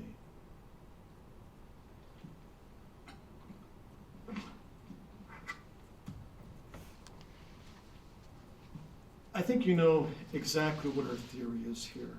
So the state's theory is not that this was an accidental murder. Those of you that had a chance to pull the trigger on that gun. Is it difficult to shoot a 9mm accurately? No, it's not. It's not a high recoiling firearm. It's those of you to pull the trigger. It's not hard to hold and shoot and aim this particular gun. But you know our theory, and the reason I'm going back to the state's theory, I told it to you in opening statement. We are saying this was an intentional beating. It was an intentional kidnapping with intent to kill him at the end of the kidnapping, and it was an intentional execution. It was an intentional theft of his truck, and it was an intentional burning of the truck, which happened to be evidence of all the other crimes. That's always been our position from day one, hour one. So, but that's what I want to explain why we charge the various charges. The important thing for you to remember is that the assault applies to the pistol whipping. So to keep things straight, the assault 1 charge applies to the pistol whipping, that conduct. The murder obviously applies to the shooting of David at the Connect River Road. Now, we know in Alaska, murder in the first degree is the highest charge. Murder in the second degree is a step down. So let me talk about murder in the first degree, because this is the theory that we have, that this was murder in the first degree. And this is supported by the evidence as far as, was this crime committed by someone? That's the first step in aider and abettor analysis. Absolutely. We know David Grunwald was shot in the head with that 9mm pistol, and there was no life in him left after he was shot in the head at Connect River Road. Was it intentional? Well, we got to look at the facts and circumstances. When somebody points a gun to somebody's head and fires it at a distance of 2 or 3 feet or whatnot, is that intentional murder? What other intent, ladies and gentlemen, can we infer from those actions other than the intent to kill? That is the classic example of intentional murder. Person takes a gun, points it at a person's head, fires the gun, killing the person. That's the textbook example of intentional murder. But, we talked about, and I know Mr. Provost mentioned, the expert talks about teenage impulsivity and whatnot, but we don't have to prove that the person who shot David Grunwald harbored the intent for any period of time. You could have that intent for literally 1 second. Pull out a gun, aim it at a person's head, shoot him. That's 1 second. So the law doesn't require somebody to think about it for a half hour or hour, discuss it and weigh the pros and cons of shooting somebody. There's no time requirement. Just like there's no degree of assistance required for aider and abettor law, there's no time requirement for murder 1. Could Renfro have been the shooter? Absolutely. Could Barrett have been the shooter? Absolutely. Could Johnson have been the shooter? Absolutely. Could Elmeninger have been the shooter? Absolutely. We don't know, we're never going to know. And I'll explore the reasons why we don't know. The lies that Johnson, Elmeninger, and Renfro said had a lot to do with it. But for the aider or abettor, so number one, the fact that somebody caused the death, that's a non-issue. Like that goes back to my first non-issue slide. That's proven already. This was a murder in the first degree, intentional murder. Did Bradley Renfro intend to promote or facilitate this particular murder? He was in the truck. He helped load David in the truck. There were discussions in the truck about killing David. He was suggesting a place that David be taken to after there were discussions to kill David. Did he help? Did he assist? Did he facilitate? Did he encourage? Did he incite? Or did he counsel? Suggesting the execution spot is counseling. Our theory all along, and this is where we're worlds apart, even further than I'm standing for Mr. Provost, our theory is that this was a group effort. And I'm not going to mince words here. This was a group effort. Everybody participated, and you can certainly appreciate the positions now at the end of their trial. The defendant's position is, I was the only good guy in this group. All the other guys are terrible. One guy was the beater according to his testimony. The other guy's the murderer according to his testimony. The third guy is still giving directions and holding his gun. At some point, he got his gun back from Johnson, talking about Elmeninger. So we know his position. He is the only good guy in this whole group of people. But there's no doubt here that this crime, that this was a group effort. If you connect all the evidence together, we'll go into some of the associations. Now, why did we charge the other ones? So you could ask yourself, why is the prosecutor charging the other ones if his theory is that this was an intentional murder? And the reason is, when you look at the jury instructions, which are based on the statutes, you could have one act that fits into a number of different statutes. So remember here, for all these murders, we're just looking at one act, and that is the shooting, the killing of David Grunwald.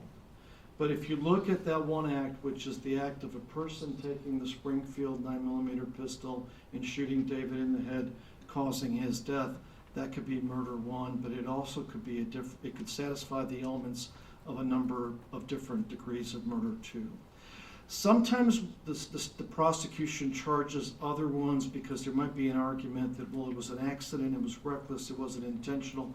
But in this case, if you look at it, you will see that the elements of murder two are satisfied by that act of shooting David in the head.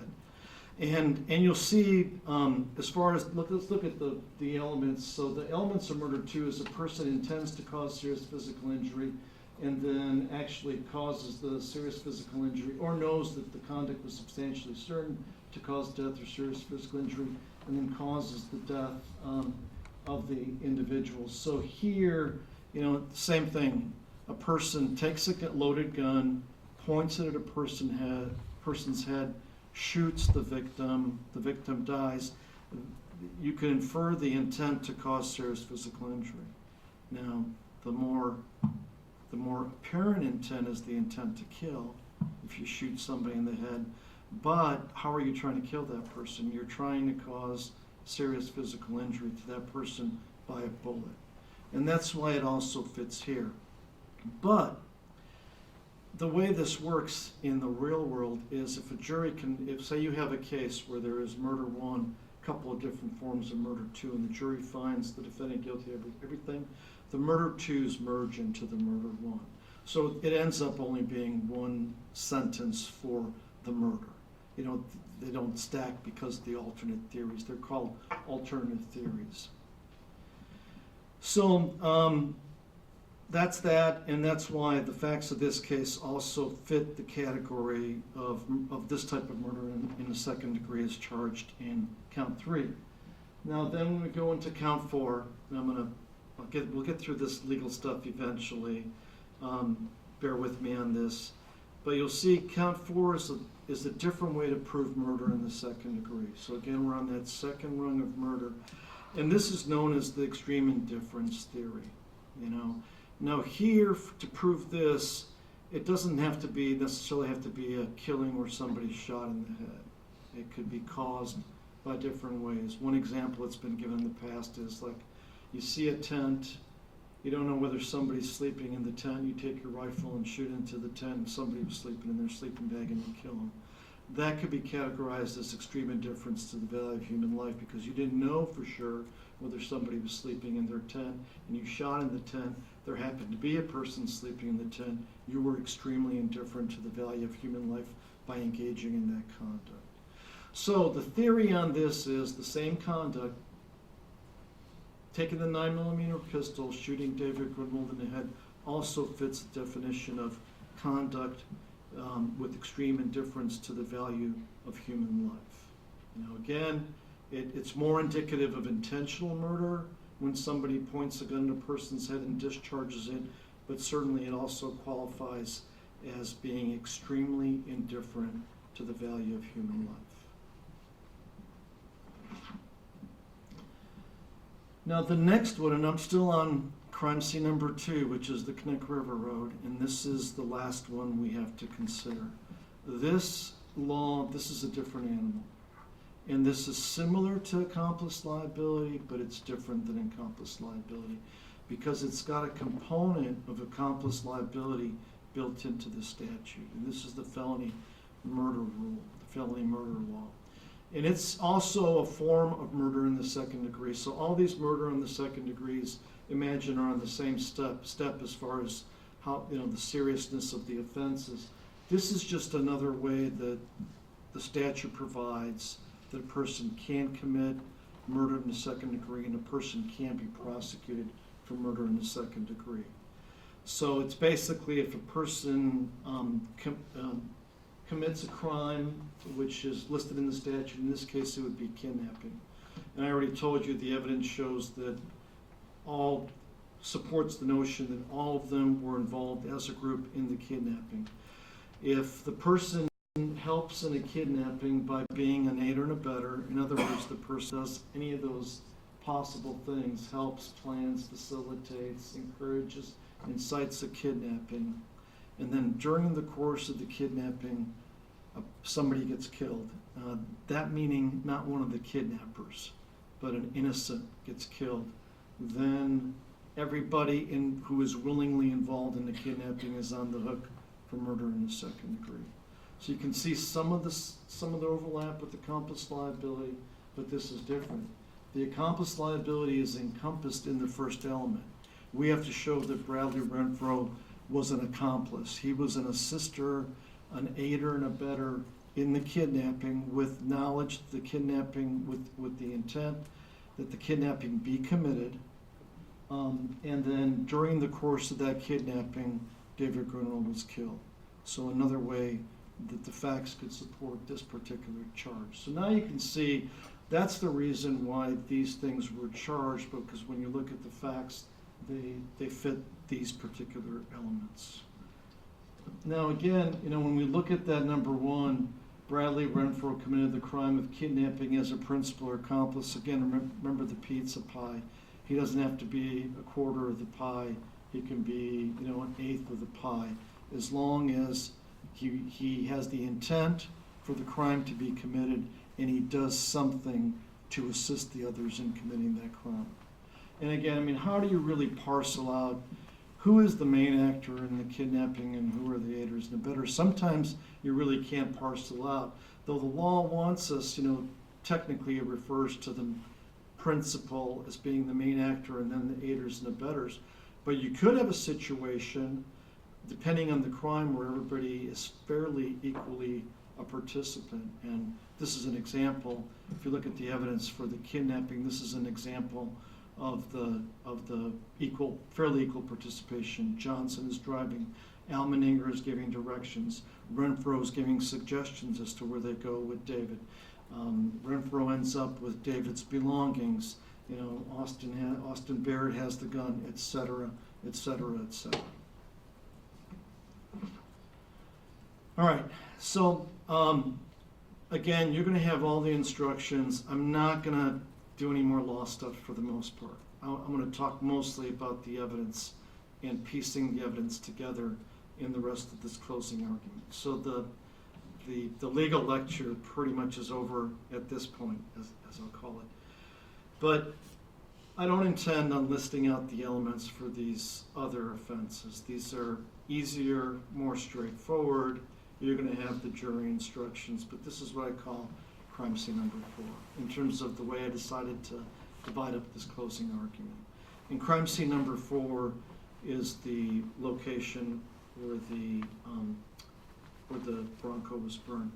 Now, as far as going back and forth, I think it is healthy. You know, I know it seems like a little bit unnatural, but I think it is healthy when we talk about these things to go back and compare them to testimony or other evidence or issues in the case.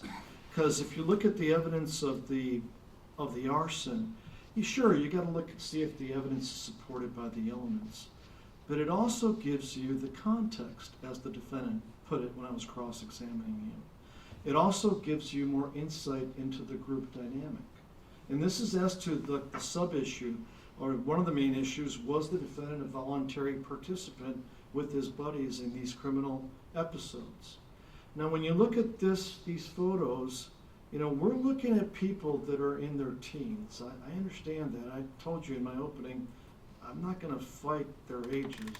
Those were the facts at the time. But when you look at this evidence, look how far they are taking this. So there is a dead teen at Knick River under a bush. And they're already, within minutes of doing that, they're already talking about burning the teen's vehicle, getting rid of the evidence within minutes. And then this defendant is chiming in. I mean, he says he's scared. I'm going to cover this scared theory in a bit when we look at his testimony. But within minutes, they're already on the phone with Devin Peterson, and that was his best friend. So whether he called him, whether Dominic Johnson called him, who knows? We know Dominic Johnson's phone was used. But they're, literally within minutes after killing David Grunwald, they are on the phone, and they are getting busy, getting rid of all the evidence. So think about the group dynamic. Where was David killed? In a remote location after the group discussed where he should be killed. What do they do next? They call their buddy Devin Peterson for advice, for gas cans. I mean, we know that's where they headed, so there had to be some conversation. Of course, most of the conversation is forgotten at this point by the defendant. But he says, he chimes in and he says it's his idea. Let's go all the way across the Matanuska Valley and get gas cans at Devin Peterson's. Because there are no stores open at 9:30 to buy a gas can. But they drive all the way across. So not only does this evidence give you support for the elements of the offense to show that we proved the elements, but it gives you further insight into the group dynamic. Yes, these are teenagers, but in terms of their criminal activity, they're pretty sophisticated. So they know what they need to do, and they're not stopping until it's about 2 o'clock in the morning. It's cold, they're tired, they've been partying, but they know they have to get this stuff done. And they're not gonna put their head someplace until they get all this done, like they want it done. Now, this goes back to the evidence destruction, but it's the big picture. This is me taking the zoom a little further out. It's not just the burning of the Bronco. And this is where, you have to look and compare all the evidence. We didn't put it in 300 exhibits just because Sergeant Wigton and I thought that it'd be nice to have 300 exhibits in this trial. We put them in because we are conveying the message to the jury that those exhibits say something. They're worthy to be considered by you folks when you decide the issues in this case. So you can't look at one thing in a vacuum, or a second thing in a vacuum, or the videotape in the shed in a vacuum. All this happened during the course, basically, of one day, or 2 days if we get into some of the other stuff. But this happened within a pretty short time period. Look how, yes, I think Sergeant Wegson said to one of them that they didn't pass the entire school as far as how to get away with crime. Unfortunately, because of some technology, the troopers were able to get on them. I'll talk about the investigation. But for teenagers, look at the efforts they made. Look at the analysis they went through. Within minutes of the murder, they're talking about burning the Bronco. There's clothes being burned. Alyssa Bledsoe said that she saw Austin Barrett burning some clothes at her place. So some of these little pieces you might forget because it's been a really long trial. Misty Johnson, see, everybody's doing the same thing. Misty Johnson is disposing of Dominic Johnson's clothes. The guns end up at his best friend's house, Devin Peterson's house. Renfro was there when the trailer is bleached. Now, he says he doesn't have anything to do with it. We've got to rely on his word. He is also there when the rug is burned, though he says he didn't have anything to do with it. It was the other guys. And then, this is what I'm talking about, the level of sophistication. This is nothing to scoff at. Look at all the exhibits I put in that we received from the Technical Crimes Unit. And I'm thankful that we had that kind of resource in this investigation. The deleted communications, that is significant, and it's super significant when I have this defendant on the stand and he can't tell me one thing about any of those deleted communications that he had with Dominic Johnson, Eric Almaner. He just doesn't remember anything. He can tell you folks all day long that he's not the bad guy. He didn't do anything. But he can't answer any of my questions about the important stuff. What was in those communications with Eric Almaninger on November 30th as soon as you got out of the interview with Sergeant Wegson? He can't tell us that. What was in those deleted communications with Dominic Johnson, one of the guys you're supposedly afraid of? He can't tell us that. So this goes to his selective memory, which we'll explore in a couple of minutes. But this again, yes, the Bronco burning, the tampering with evidence charge just applies to the Bronco burning. We didn't charge the clothes and giving the guns to Peterson and bleaching the trailer and all that. At some point there has to be some limitation on how big, an indictment can get. But basically, this tells you a lot about this group. But also, as far as the overlap and how intertwined this is, look at the evidence destruction, then look at the destruction of all the messages, all the deletions from everybody's Facebook, and it's the conversations that they are having. And then also look at what they're saying to the cops. To say this is just all coincidence, it just happens that he's not the bad guy, and he's lying because he's scared, and just a coincidence that Almendinger is saying he was partying in Anchorage when David Grunwald was killed, and just a coincidence that Dominic Johnson is telling the Alaska State Troopers that contact him that he had nothing to do with the murder. Is this all coincidence, or are these dots coming together now after the state's evidence has been concluded?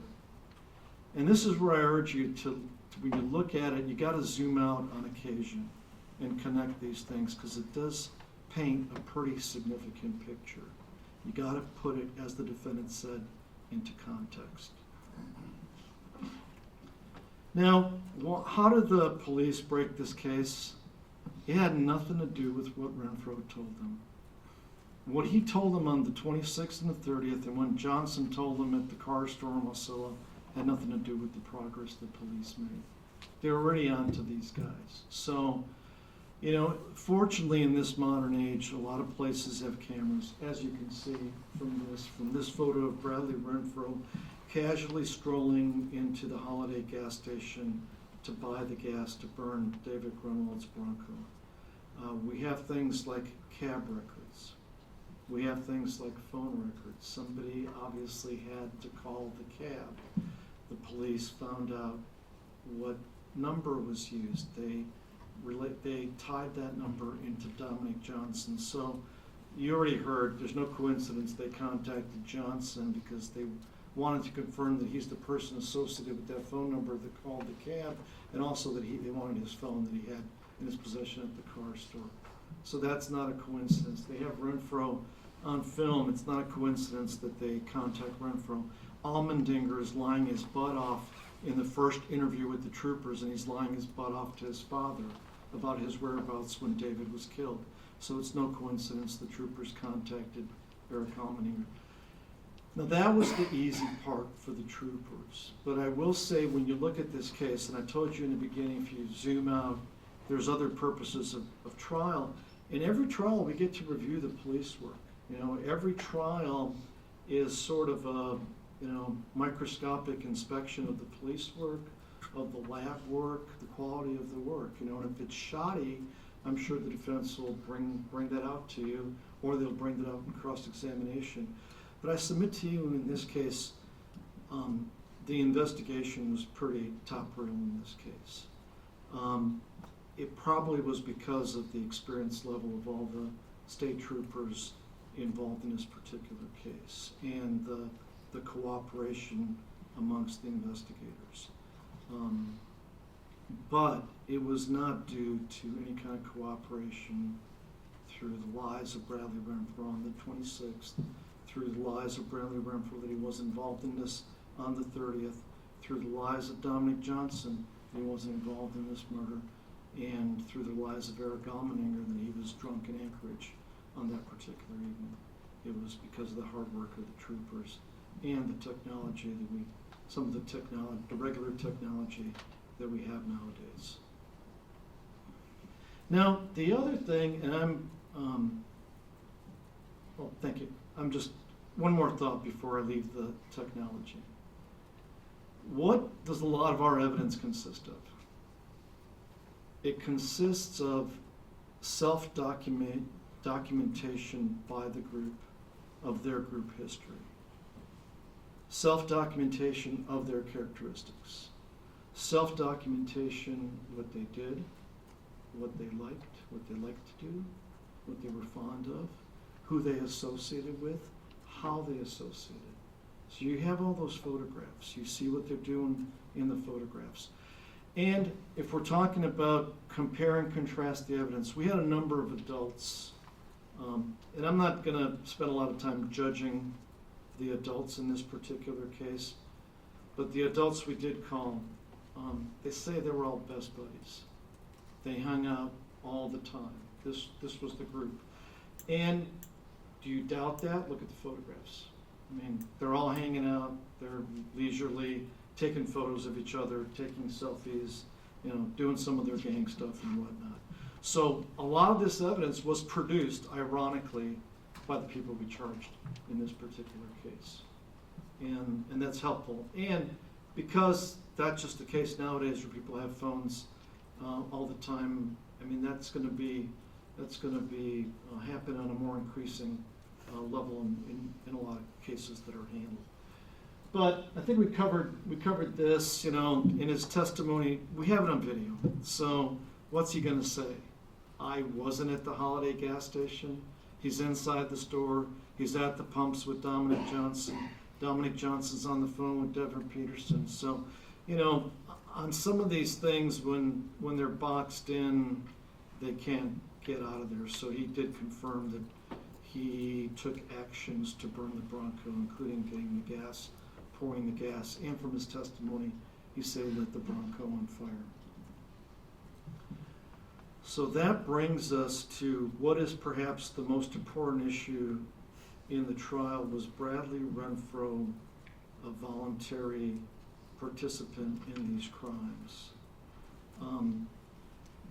And this is where you have to look at all the evidence and say, in the jury room, and say, here's the pile of evidence. What pile of evidence supports that he was not a voluntary participant? And that pile of evidence is his testimony, which is not a pile of evidence, but I'll talk about it in a minute. Mr. Jack, it's about 2:45, so if you did want to take one afternoon break, you pick when, okay? Judge, I think this would be a fine place, because I'm going to be getting into how the jury should assess credibility, so this is probably a good place for it. Okay, I wanted to give the jury at least one last break before we go to 4:30, so let's take our 15-minute afternoon break. Off record. we have photos of Renfro with Almendinger and Evans, so it seems, you can see some overlap there that Renfro is friends with Peterson and is friends with Barrett through Peterson. Then we have overlap because he is also friends with Almendinger and that side. And then we have some other photographs of Dominic Johnson.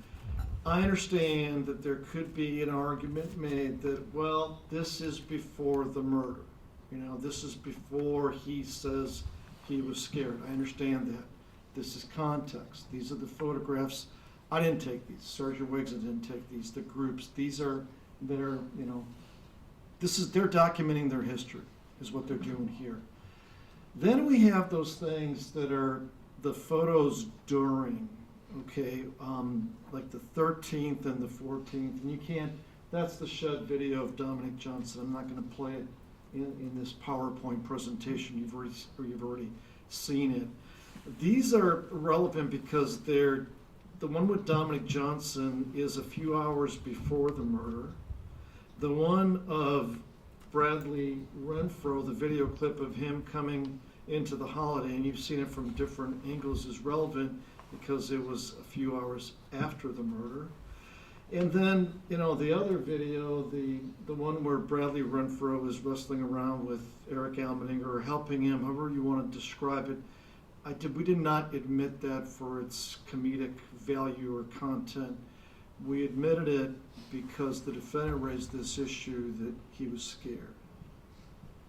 So, true, the ones in the previous slide were before. Now this video, that is after the murder.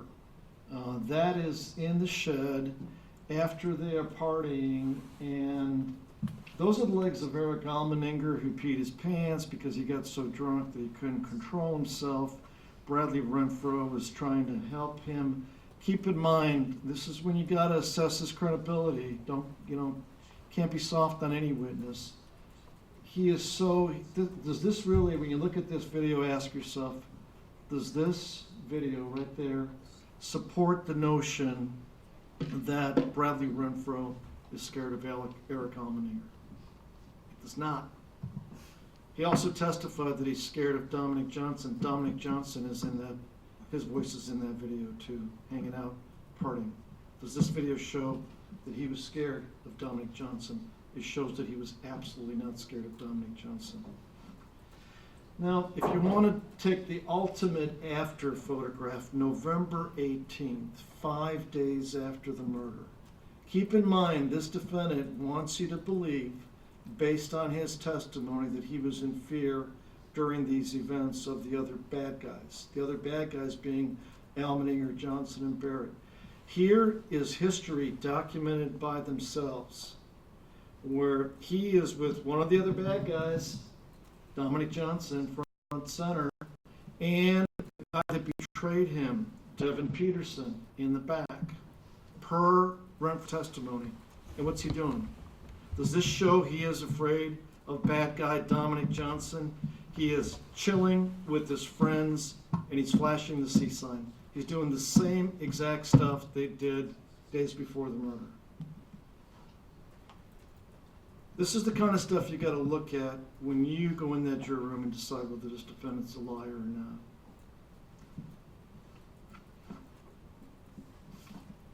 That previous photo does show that he's still part of the group. The shed video, I already covered that. You can take that you can consider that. That is right before the murder, as you know. Let's look quickly at his statements now. Basically, his statements on the 26th and 30th are absolute garbage. You can basically chuck them in the garbage can as far as their value for truthfulness. But it does show some things. Like when people are lying, you really need to analyze. I mean, all of you are adults. All of you have encountered people who tell the truth. All of you encountered people who lie. It's a lot easier to tell the truth because it's a lot easier to look at people and tell the truth and not have to make stuff up and not have to backtrack and not have to think about what do I need to say so I don't get caught telling a lie. Telling the truth is a lot easier. when you're lying, you gotta, fudge here, fudge there.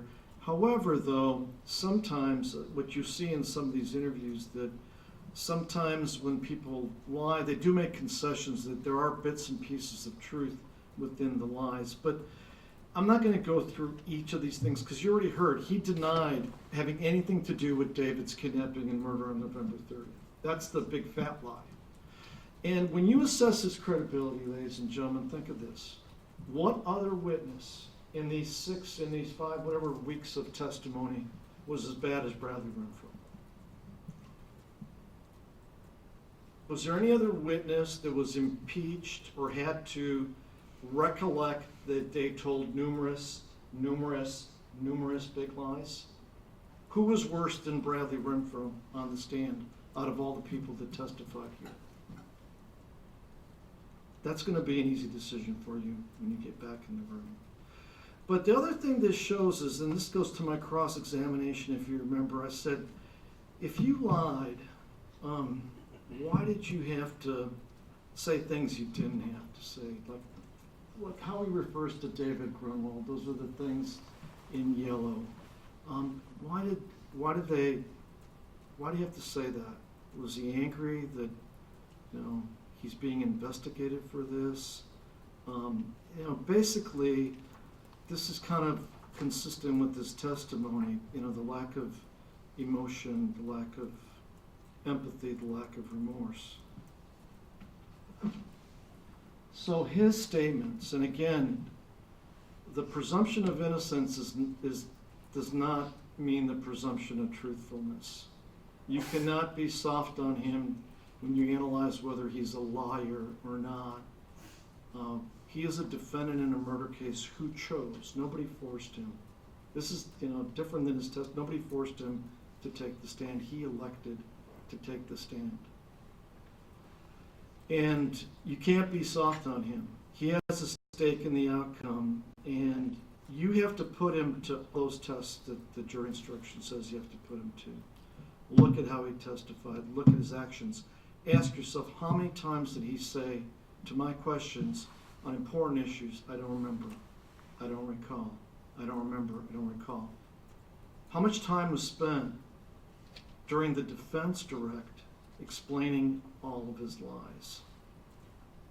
So when you look at the bottom line on him, heavy on lies, heavy on excuses, ain't a lot of truth in his statements. Not much emotion, empathy, or remorse. And compare it, again, contrast, context. Almenninger, I was in Anchorage, I was drunk. Johnson, I didn't have anything to do with this. It's pretty consistent.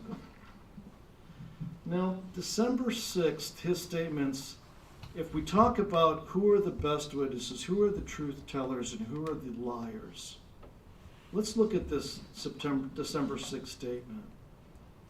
Now, mind you, this is after Eric Almenninger was arrested. You know that Sergeant Wegson interviewed him. You know that the defendant was made aware of what Eric Almenninger said to Sergeant Wegson. We didn't get into that during the trial for various reasons, but so the defendant knows that Almenninger's locked up. He knows that he's been interviewed by Sergeant Wegson, and of course David's body is found on December 2nd. So this is how he comes into the interview. So in terms of big lies, I don't think the instruction requires you to distinguish between small, medium, and large lies like we do our clothing. A lie is a lie is a lie. You can, call it what you will. Call it a narrative, call it a version. A lie is a lie is a lie. So what is he doing as a December 6th interview? He throws a juvenile under the bus as a principal, all right? And he already confessed to that on the witness stand when if you believe his story during this trial, he says he lied. But when he's saying he lied, what he means is he told such an enormous lie that he implicated a 16-year-old as the shooter of David Grunwald. And now he's saying that's a lie. Is there any lie, bigger lie in the world than blaming somebody for being the shooter of a kid when you know he is not the shooter? Is there any, in terms of looking at inconsistent statements, people's credibility, can you think of any bigger lie in the world than telling the investigators who are trying to solve a murder case that the person that you know didn't do it shot David Grunwald? He complained in a statement about being framed by the cops. Ironic that, he framed Eric Almeninger on the 6th. Though he made some similar concessions like he did it during his testimony that, he was there and he said we should do it at Jim's Creek, that burning the Bronco was everybody's idea, that he asked for the gas cans. So he said some of the things that were similar to his testimony. But boy, if we're trying to figure out what's the truth, what is the truth when it comes out of Bradley Renfro's mouth? December 6, 2016, he says Eric Almeninger was the shooter. In this trial, he says Austin Barrett was the shooter. But that brings the state's point home to you. That is why we couldn't tell you who the shooter was, because of all these lies, because of all this, and the lack of credibility of any of the people involved. Now, the other interesting thing is, this language, he says he's a hostage, essentially. He says that he's being held hostage by Austin Barrett, and then Dominic Johnson and Eric Almeninger are the heavies later in that night, but he uses words like, we were just chilling, Ask yourself, are those the kind of words that people use when they're in a hostage situation? Or the story about being in fear, being coerced, is that an after the fact defense? Let's go and look at more context. After November 13th, you saw the photographs, but let's look at, and I know you know all this already, so I feel like I am commenting on some of the obvious here, but that's what we do in closing arguments. Sometimes we don't, that's the whole point. We don't inject new information because we can't. This is commenting on the existing information. So he's partying with the same guys that he's afraid of on November 14th. He's having Thanksgiving dinner with the person he now says was the murderer. He's at the Valley Hotel with everybody except Almeninger. And then they keep bumping into the police on that date of the 2nd. It's interesting because they bump into the police on November 2nd after they get flushed out of the hotel. They get separated. There's some interviews. And then the police go to arrest Eric Almeninger, and lo and behold, who is at Eric Almeninger's house? Austin Barrett and Bradley Renfro. And those yellow statements are what he said in the earlier interviews about not being afraid of any of his buddies. Continues to associate with Dominic Johnson at Johnson's grandmother's house. He testified about that. You have all the communications, though you will never know what the communications were because they have all been deleted by the participants. So this gang stuff, I know we argued about it.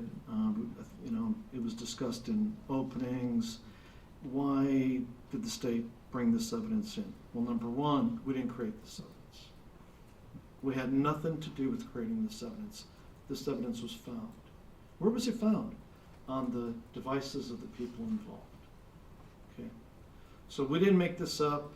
Now, are we showing this to prove to you folks that they are truly Crips? Absolutely not. We all live in Alaska. We all see a lot of people out and about. We know that there are not a lot of Crips in Alaska.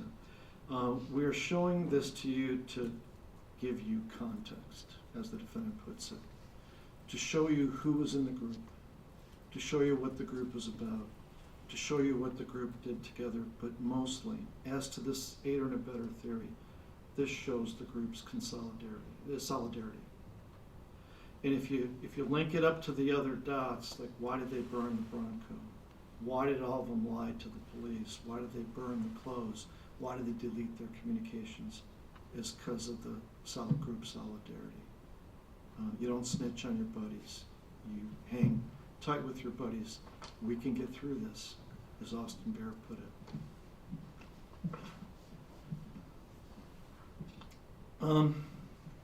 I covered most of this, the violence, Dominic Johnson, we're never gonna know how that really started, like who initiated those discussions before he goes into this business of explaining how he's gonna hit somebody on the head as hard as he can. We don't know what happened afterward, because the defendant claims that he has no memory of that on cross-examination. Did drugs play a role? You have that text where Johnson told Elmeninger that he was on some real shit, and he was with Renfro and Barrett, and they were doing dabs together in the shed. So you can look at all that evidence together to determine whether he's talking about them doing dabs in the shed shortly before they went to Elmeninger's house. And Peterson, I think he falls into, a different category. Obviously, he's not on trial here. Evans, there was, perhaps in your mind, there was some suspicion whether David Evans had some previous knowledge that something bad was going to happen at Elmeninger's place or not. There's no evidence, obviously, presented in this trial that he had that kind of knowledge. Might be some suspicion on your part. Did Deborah Peterson, was this part of this his idea? We don't have any evidence to show that. But then again, some of the communications have been deleted. We know that they did go to his house.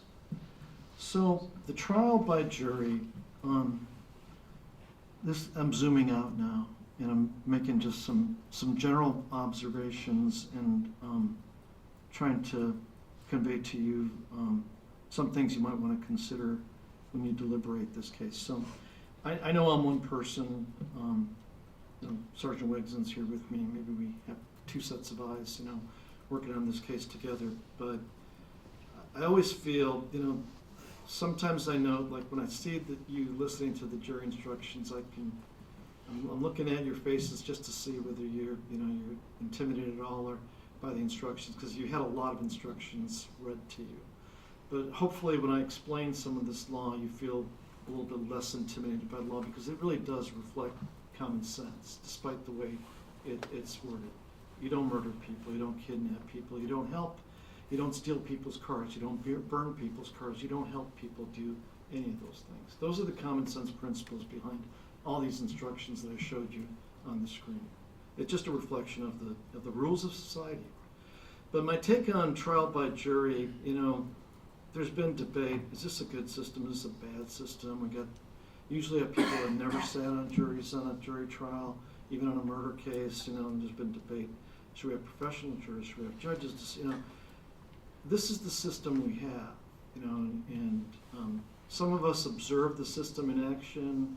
Other people really don't have an interest in observing the system in action. But the way I look at it, I always tell every jury that there's not going to be any group of people that's better than you folks at deciding this case right now. I could have, we could have picked a different jury, maybe with some other people, but by the time you sit here, assuming everybody's attentive, like I know you are because you're looking at me, assuming everybody's attentive, your collective wisdom is great, and that means that there's not going to be any better group to decide this particular case. Maybe, I know a lot of you didn't want to see these photographs, didn't want to deal with these kind of issues, but the way I look at it, 12 sets of eyes, 12 sets of ears, 12 brains eventually. I know there's 16 now, but eventually. And I think that's what makes our system great, because it's 12 people using all their faculties to decide it. But your power is great. You decide who are the truth tellers and who are the liars. And you can throw a witness's testimony completely in the garbage can if you can. If it's chock full of lies, you can just chuck it out. That's your discretion. If you think something's proved beyond a reasonable doubt, period, end of discussion, that's your decision. Nobody's going to question you later. And vice versa, if you think something hasn't been proven, that's your decision. We all know that, right? We all knew this before you folks got picked for the jury. Those are just standard principles. Now, I'm almost done. When you look at defendant's credibility, and this is important because he took the stand, And you gotta look at all the things you look at to determine whether somebody's a liar or not. Can you trust this person? There is nothing magical about that chair or that witness stand or the oath. There really isn't. It relies on people abiding by the rules. So like if any of you were called to the witness stand for something, you're not going to be transformed magically into some robot. The whole presumption is that I take this oath seriously, I'm going to tell the truth. But we cover this in jury selection. Does everybody tell the truth? We know they don't.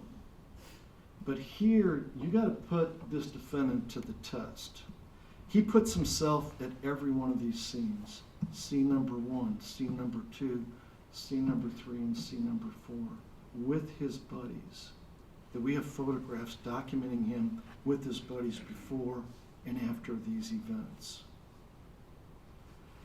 He puts himself at scene number 0, which is the partying in the shed where Dominic Johnson talks about bashing somebody's head in. Now, I guess we can call that scene 0 because that is, to put it in context, that's what predicated some of this activity.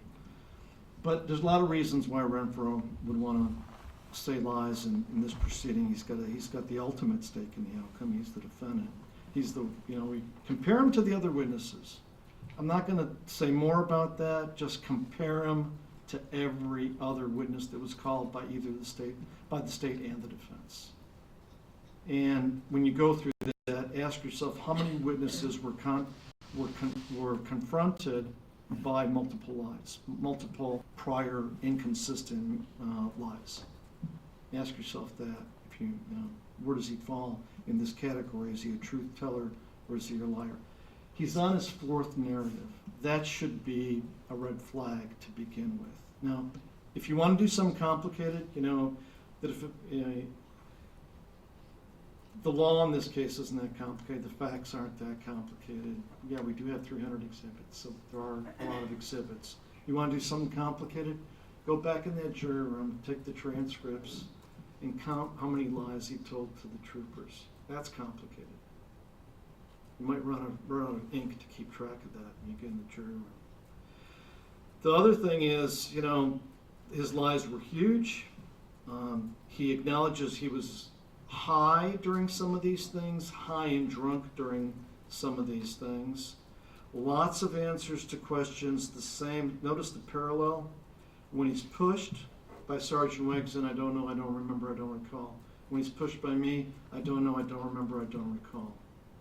He uses his, more childlike voice in court. We've shown that he was coached by his family members, and then he makes, the distancing. Essentially what he's doing is distancing himself from the case. Everybody in his group of friends is a terrible person on November 13th and thereafter, except him, because he was trying to help David. Of course, the same defense can be used by all of them, because they were the only witnesses there. Now, biggest picture of them all, this is what, this gets back to my opening statement. This goes to the teenage brain, this goes to teenagers, this goes to society. We've always tolerated some youthful indiscretions. Society has. Maybe not all parents, but society as a whole has been kind to children. When children are really small, they're cute, they're lovable, and it's designed that way so they're protected by society. And adults are very forgiving of children, even if they make mistakes. But this case is about that line in the societal scene, We forgive teenagers when they experiment with drugs. We forgive them when they experiment with sex. We forgive them when they decide not to go to school. We forgive them when they don't do their homework. We forgive them for a lot of stuff. Society is very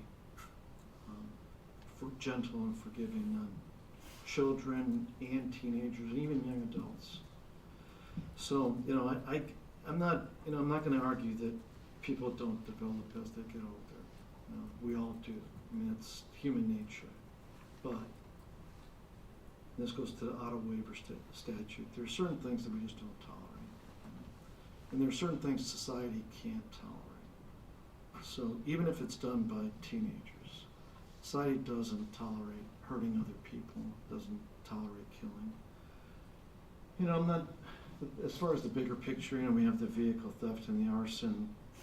Teenagers shouldn't be doing those things, but as far as these bigger things, pistol whipping people over the head, kidnapping, killing, society doesn't tolerate anybody doing that. Doesn't matter if they're 11 or 111. We don't tolerate that of anybody. That's what brings this defendant into adult court.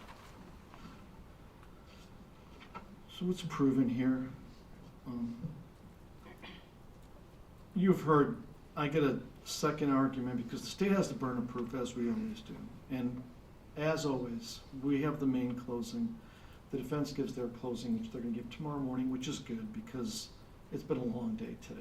So it probably wouldn't be fair for Mr. Provost to get up here at 4 o'clock and say, all right, now listen to my whole argument. So I think the way it worked out is absolutely fine. And I would expect you to give him the same attention as you give us in our closing argument.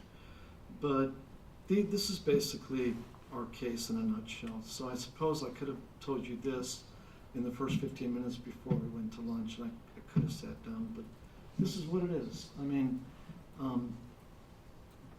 a lot of lies in this case. We've narrowed it down. We know who was present in all these crimes.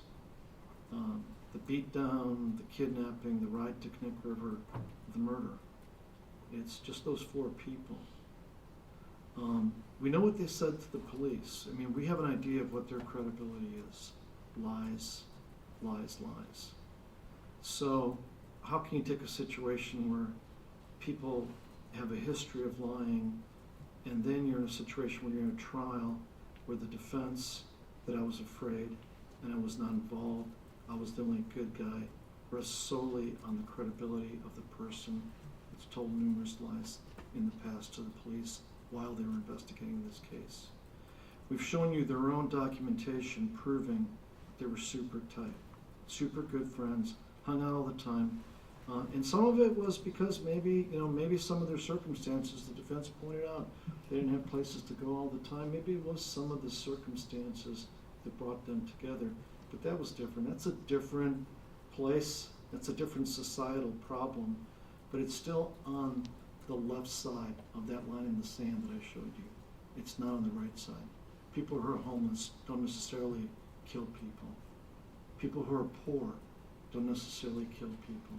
People that are struggling with whatever they struggle with don't necessarily kill or hurt other human beings. They rarely do, as a matter of fact. Because you saw the statistics of how many teens, the statistics I cross-examined the defense expert about how many teens are arrested in the U.S., how many are arrested for murder and non-negligent homicide. Very small number across the country there that cross that line in the sand. That's what our case is about. Let's go to the... Sometimes in a trial, we are so consumed by talking about the law, the evidence, the defendant's rights, the various burdens of proof, that there's that there are people that are forgotten. And sometimes the people that are forgotten are the victims. The way we had some brief presentment to you about David Grunwald, a few brief comments from his parents, some photographs about how his body was found next to a stump covered with snow. But I would just ask you, when you listen to the defense arguments that, their client is a juvenile, their client is young, and he had some of the characteristics as described by their expert that most young people do, don't forget the other juvenile, the other young person in this case, the juvenile that was beaten, kidnapped, and killed, David Grunwald. And really, you know, justice is a very subjective thing. The best way to look at it is that, you know, justice is the truth. Because a trial is a search for the truth, and I'm confident that when you go in that jury room, you will find the truth. Thank you, and I will speak to you again sometime later tomorrow morning.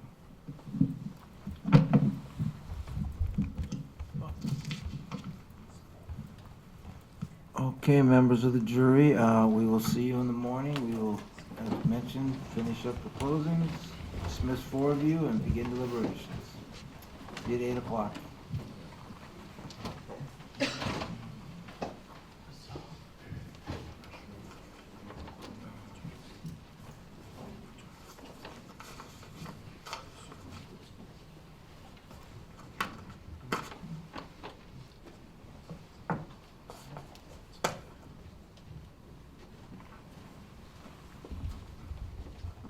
We'll open the door about 8:15.